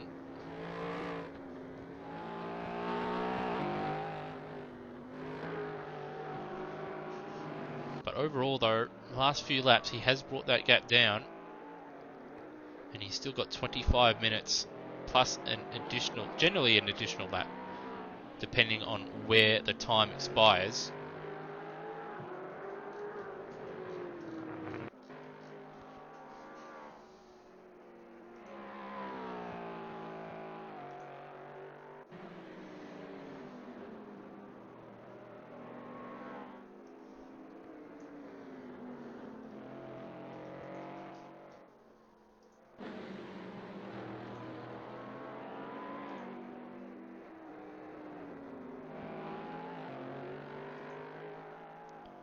Again, even after having a poor first sector, he has closed that gap down from what it was, although it looks like Cotter has had to get past one of the McLarens, I believe of Aaron Thomas, which may have dropped a bit of time. So at the start of the lap it was 4 seconds, and then it got out to 5.7, and now as Cotter's caught some more traffic towards the end of this lap, gap back down to 4.3 seconds.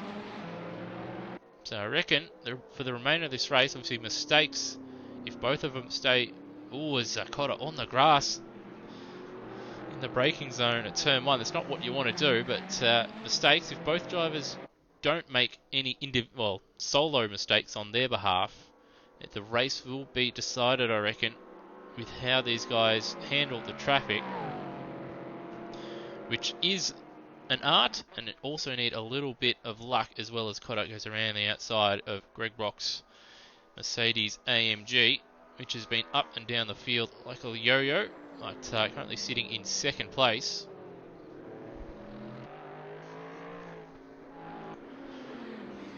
And Madreski looked like he had to navigate those two Ferraris there, the GTLM and the GTD. Looks like that was Chisana and Ellis.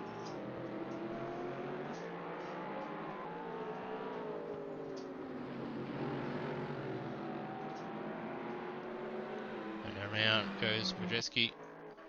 Cotter now in a little bit of clear air.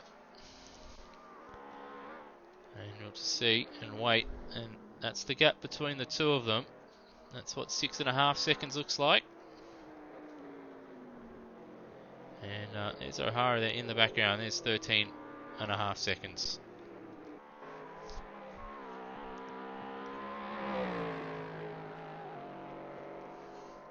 So 22, or just under 22.5 minutes remaining. Coming up to crunch time.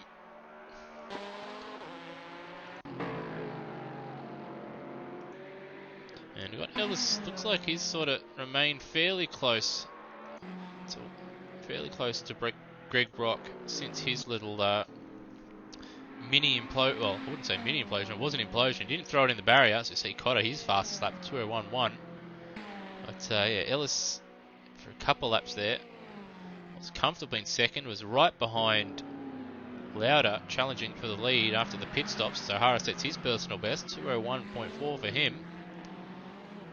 But yeah, he was right behind Lauda for the lead in GTD, but a couple mistakes that we just caught the back end. Well, we didn't catch the back end of. We did just miss, but we did cut to him when he was off the road, and that did drop him behind Brock and Napa, but Napa did have to pit at the time. Napa, he's got Peter Reid up his inside who just cut to him.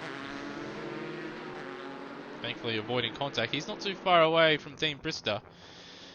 Brister, 225.9 for him. He's trying to close down Aaron Thomas. Thomas out on his own. That said though, with a little bit of luck and a little bit of extra pace, he could close in on Ellis. Can see him down the Kemmel Straight there.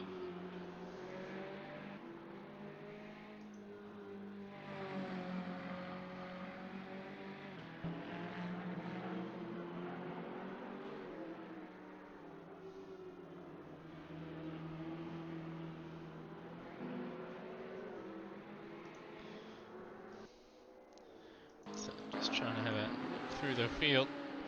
So Brister and Napa fairly close together, but I wouldn't classify it as a battle as of yet. A little bit further down, when Ravanelli, who did start, I believe, in third place in the GTD grid, he's had a shocker since about a quarter of the race in onwards, and he's actually got Dean Urquhart starting to close him down. Battle for 17th overall. Urquhart setting his personal best on that last lap. And behind him, Payne in 19th overall. Taylor Simmons, it does say he's in the pits, but I do believe he's not racing at this point because he's been in there for a good at least half an hour. Lauda on that last lap, 2:31.6. He doesn't have to push. He's got Greg Brock a long way behind him.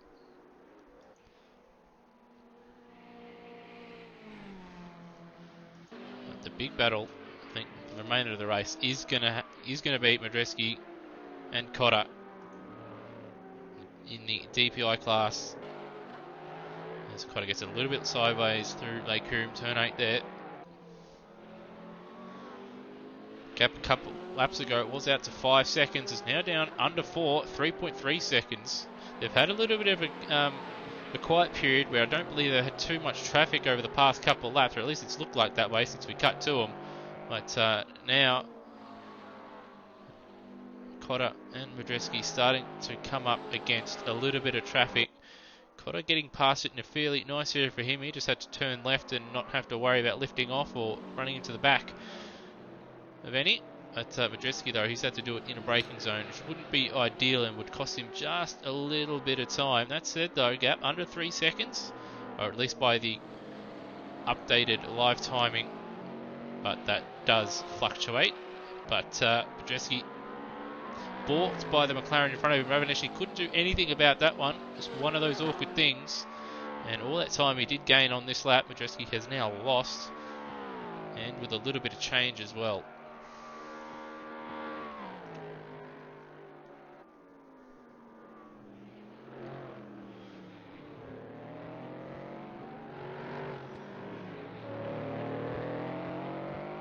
So 2015 for Cotter that last lap. Madreski 2027 as he got balked just a little bit there.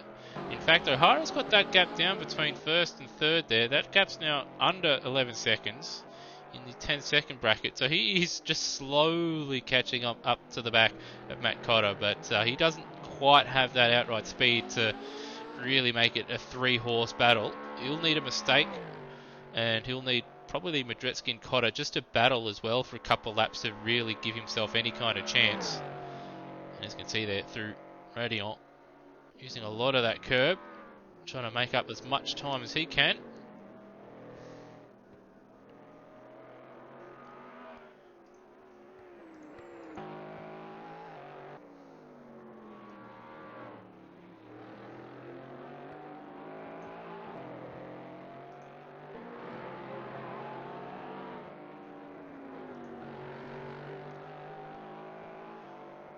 Gap back to 3.2 seconds. So Madreski, at least in the first half of lap, seems to have a little bit more time.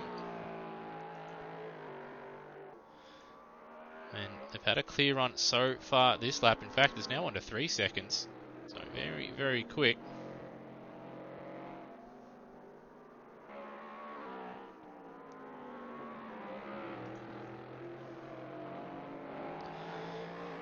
Up to the second split line. 2.3 seconds, so Madreski's had a fantastic lap, and he's now just starting to ignite that blowtorch, and he's just edging closer to the back of Matt Cotter.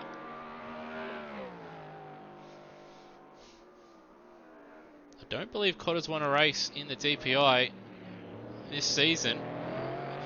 Has been dominated by Andrew O'Hara. Madreski's already won. He won the Silverstone round.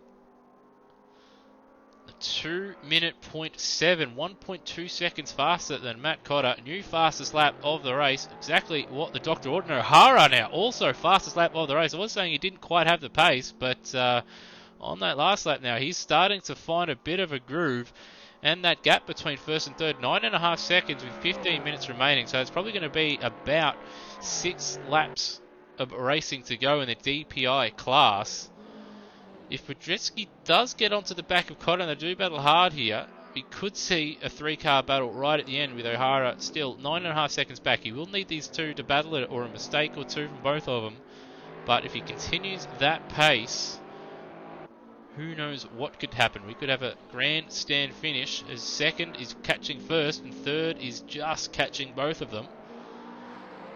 All 3 cars having a clean run on that last lap. This lap, though, it looks like they're going to come up to at least Peter Reginald's McLaren.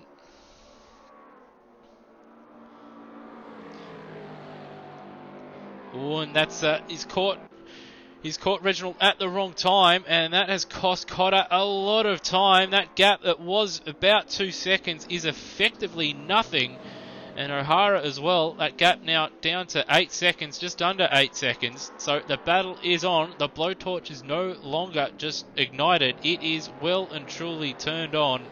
And it is being applied to the rear end of the JCB-sponsored DPI of Matt Cotter. And he's going to have to defend here into the bus stop chicane.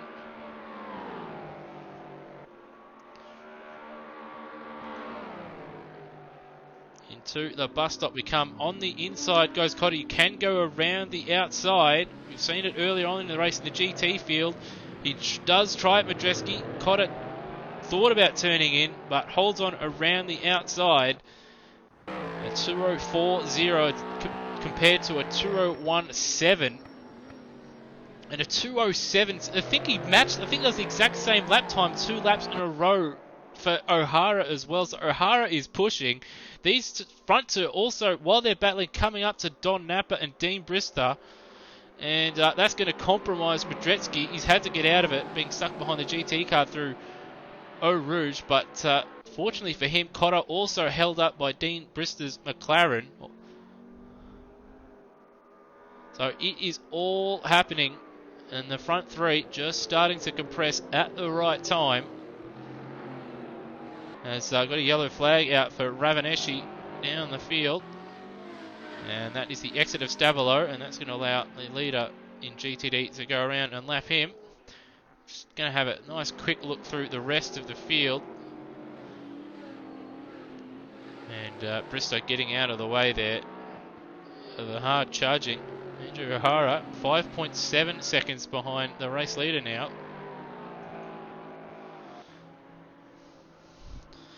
So there it is. That's first, second, and there is third place. So he's been a little bit away all race long as O'Hara, but he's gotten faster as the race has gone on and his hangover has worn off. Was Cotter catches Aaron Thomas at the wrong time. It would have cost him a little bit of time, but Madreski also catching the McLaren 650S right at the wrong time as well.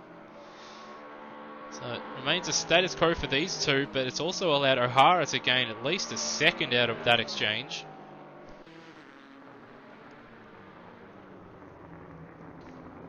And even more traffic. I believe that's an M8, and that's also another McLaren. No, that's the Ferrari of Ellis and the BMW of O'Brien in the M8 into the pits. That would have cost Cotter a little bit of time. 2:03.1, 2:03.6 for the first two, 2:01.5 for O'Hara. So he picked up good 2 seconds on that last lap. And I reckon he might just get onto the back of this battle before this race is out. But he is, I reckon, going to catch this Ferrari right at the wrong point. That's where the front two cars, the last lap around. But in fact, no, I don't think he would have lost too much time out of all that. And you can hear just in the background there, I believe that's a GTR, very distinct sound. So I believe that's Payne in the GTR up the road of these race leaders. Gap under a second.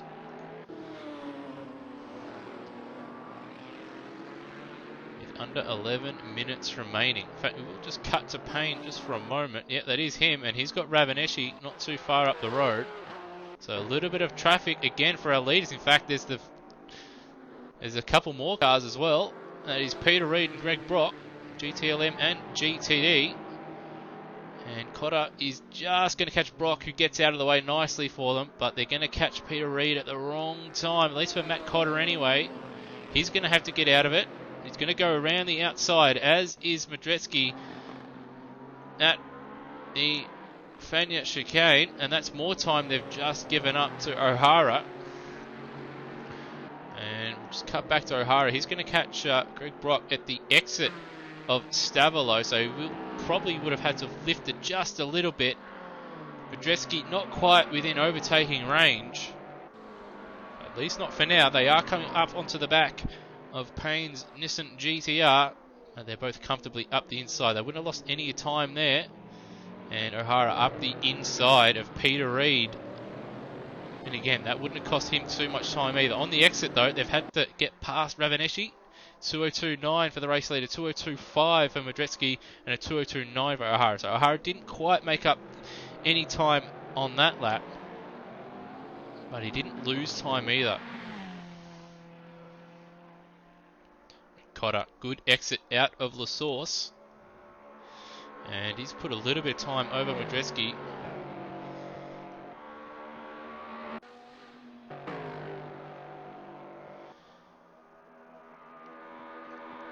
And he's holding on well at the moment.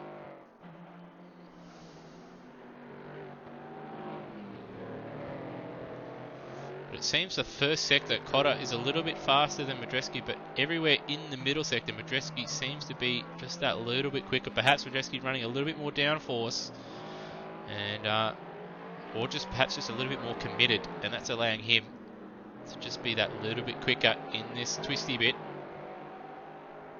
as they come up to, I believe that is Chasana in the GTLM 488 Ferrari.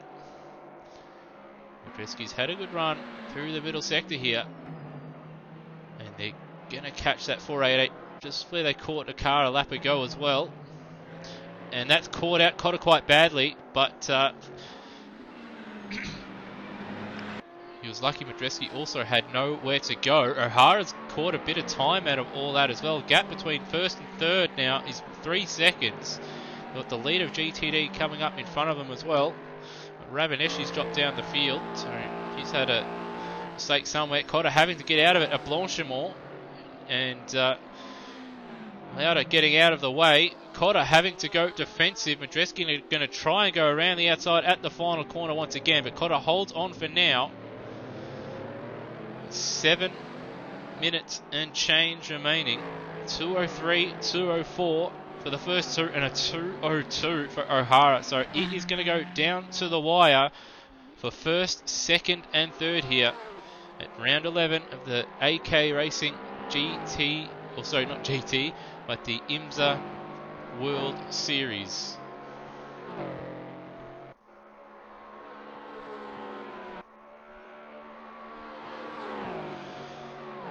Cotter now just catching this traffic at the right time. I think on this lap O'Hara might drop a bit of time as he's going to catch Urquhart there in the Porsche at the wrong point. Coming through Lake Coombe. Yeah, that's going to drop him just a little bit of time. Exactly what he didn't need. So we'll be hoping that Cotter and Madreski just get a little bit more traffic on the end, towards the end of this lap, just to make up for him dropping time with Porsche.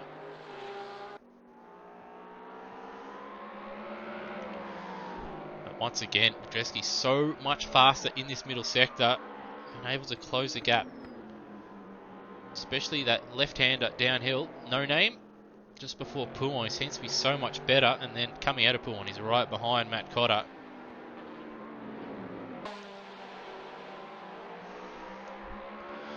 Once again, out of Stavolo, much better this time for Madreski. No traffic, at least for the moment. You can see a little bit of GT traffic just down the road. They probably won't catch him for the braking zone, but he might hold them up on the exit. Looks like one of the RSR Porsches. And a little bit wide from Cotter, outbroke himself a little bit. That's allowed Madreski just to close in. I think Cotter's got a little bit less downforce compared to Madreski, because that first and last sector, he does seems to just streak away just a little bit and hold on, while Madreski is significantly faster in the middle sector. And you can see there, much better and much faster down the straight is Matt Cotter as we ride on board Madreski. So if Madreski is going to get this move done, he's going to have to do it in the middle sector, all with a bit of help with traffic. And he's going to have to make a clean break. Otherwise, Cotter is just going to get him straight down one of these long straights, either coming into the bus stop or here into Lake Coombe. So just right on board Madreski. He's pushing very, very hard there.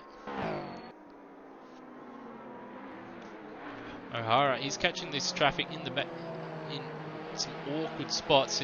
That gap was under 3 seconds. It is now 3.6.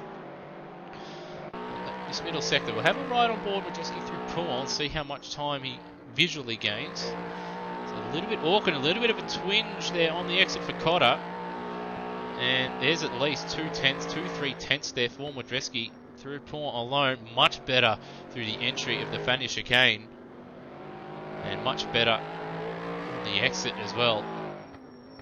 So his best bet is just to hold on in the first sector and get it done. Probably there at Stavolo. or at the Fania chicane, and then just hold on for dear life, because he just quite doesn't have that straight line speed that Cotter has. He is in the slipstream. He's had a good run through Blanchimont. Cotter's going to have to go defensive. Madreski around the outside at turn 1 again. Here we go, round 3. But Madreski not quite close enough, and you can see just in the background, Andrew O'Hara not too far away, just in case anything happens between these two. 2025, 2030 and 2026 for the front 3 cars. I do apologise if there's any other battles out on track, but this is for all the marbles in the top class.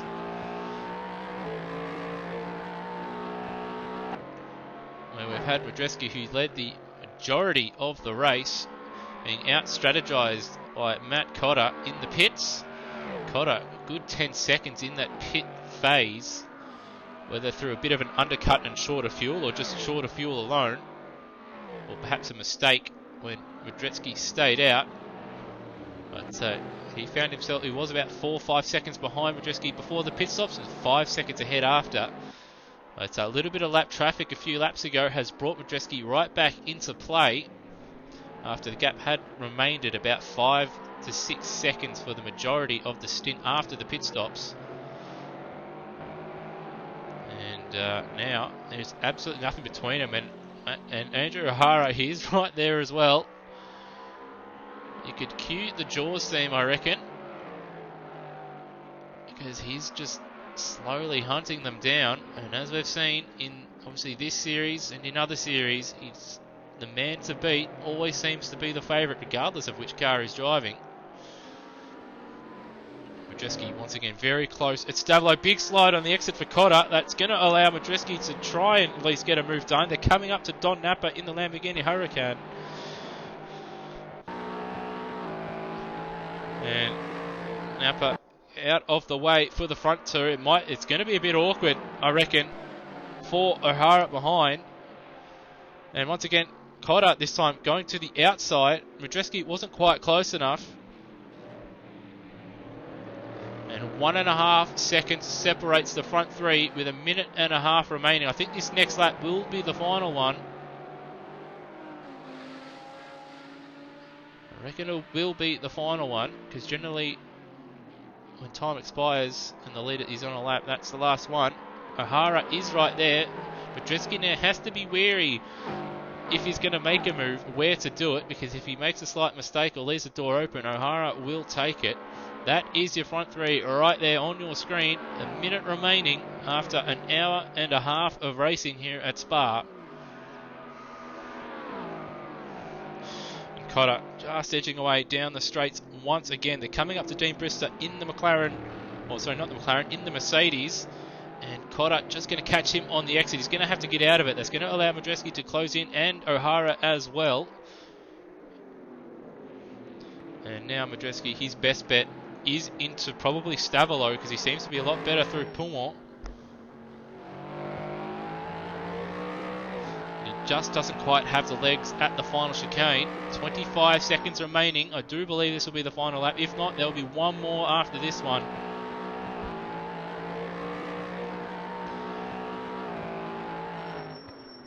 And he's right there is Madreski. He just needs a good run or a slight mistake from Cotter here. Cotter just needs to hold on for dear life through this final corner. It needs a good exit this time. He runs a little bit wide though. It's Stavolo. This is the final lap. He'll have one more opportunity. Madreski's had a little bit of a slide, and he's got O'Hara right behind him now. There's also a couple of GTD cars right in front of him as well. They get past the McLaren of Aaron Thomas, I believe. I don't think Madreski's close enough to make a move for the lead, but O'Hara is close enough to make the move for second place. Madreski goes defensive on the inside. Cotter will hold on. No, he won't. He almost ran wide there. Madreski's going to try and go around the outside, so he almost threw it away. The GTD gets out of the way. O'Hara gets Madreski at the line. Unbelievable finish, with Cotter just holding on for dear life. O'Hara snatching second place at the death. Madreski went from first before the pit stops to second after, and then right at the death, literally for about 20 metres. He had third place. He dropped down to third place. Andrew Himbree, he'll finish in fourth place in the final of the DPIs. And Peter Reid will take home the victory in GTLM, barring any kind of unfortunate misfortune. But an unbelievable finish here at round 11 of the AK Racing IMSA Global Series, with Matt Cotter holding on, taking his first victory of the season. O'Hara finishing in second place after being sort of a bit nowhere for most of the race. But as he got less and less hungover, he got faster and faster and brought himself into play. And then this man, Peter Reid, absolutely smoking the field in the GTLM class. He's going to be a long way in front of Tim Himbree.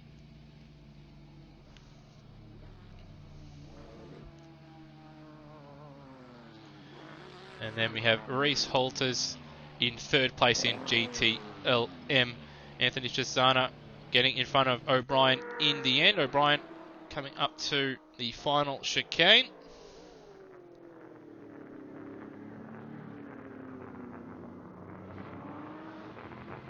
And then Thomas Lauder, the winner once again in the GTD class in his Lamborghini Huracan. Greg Brock, who started from pole position in GT and led away the opening few laps. His race sort of fell apart at the 25-minute mark, where he went from the lead to having to pit, and also had a drive-through as well. But still, after that, he drove well and consistently, and was able to jump a couple cars as Ellis was running in second, battling Lauder for the lead. Just after the pit stop, so a mistake from him dropped him behind Greg Brock and Don Napper, who had yet to pit at the time. Aaron Thomas, he was sort of a bit up and down and a little bit inconsistent, but still picking up a solid fourth place in GTD. Then Bristow, he had quite a bit of pace as well throughout the race, but his early race, I wouldn't say troubles, but being out of position early on in that race cost him a shot at a podium. But still a solid result for him. Don Napper, 15th. Peter Reginald, 16th. Urquhart, followed by Payne in the final of the finishes. Well, that was a bit of a dull there, a bit lull in the mid part of that race, but certainly the start of the race, we had some fantastic racing in the GTLM and well, not so much GTLM, but certainly the GTD class. And it was an interesting battle between Cotter and Madreski early on, with Madreski just holding a slight advantage, was able to get through the traffic just that little bit better. But Cotter, he held on, he didn't let the gap get out too far, and then got him in and got Madreski in the pit stops, and did a good enough job throughout that second stint to hold on to the lead. Was a bit unlucky with traffic, I guess you could say all race long, but he was just able to hold on, almost threw it away at the final corner. Did outbrake himself, it seemed, as we were looking at the Madreski and O'Hara battle. But yeah, he held on. His first win of the season. O'Hara is a bit nowhere due to his hangover, but coming on strong at the end and showing his class at the end. He managed to finish 0.02 of a second in front of Madreski. So a dead heat between those guys, and O'Hara just nipping second place in the end in the DPI class. Anyway, hope you've enjoyed the broadcast of round 11 of the AK Racing IMSA Global Series here from Spa. And, well, you might catch us for the final round at round 12 in a few weeks' time. Anyway, hope you've enjoyed the broadcast, and see you next time.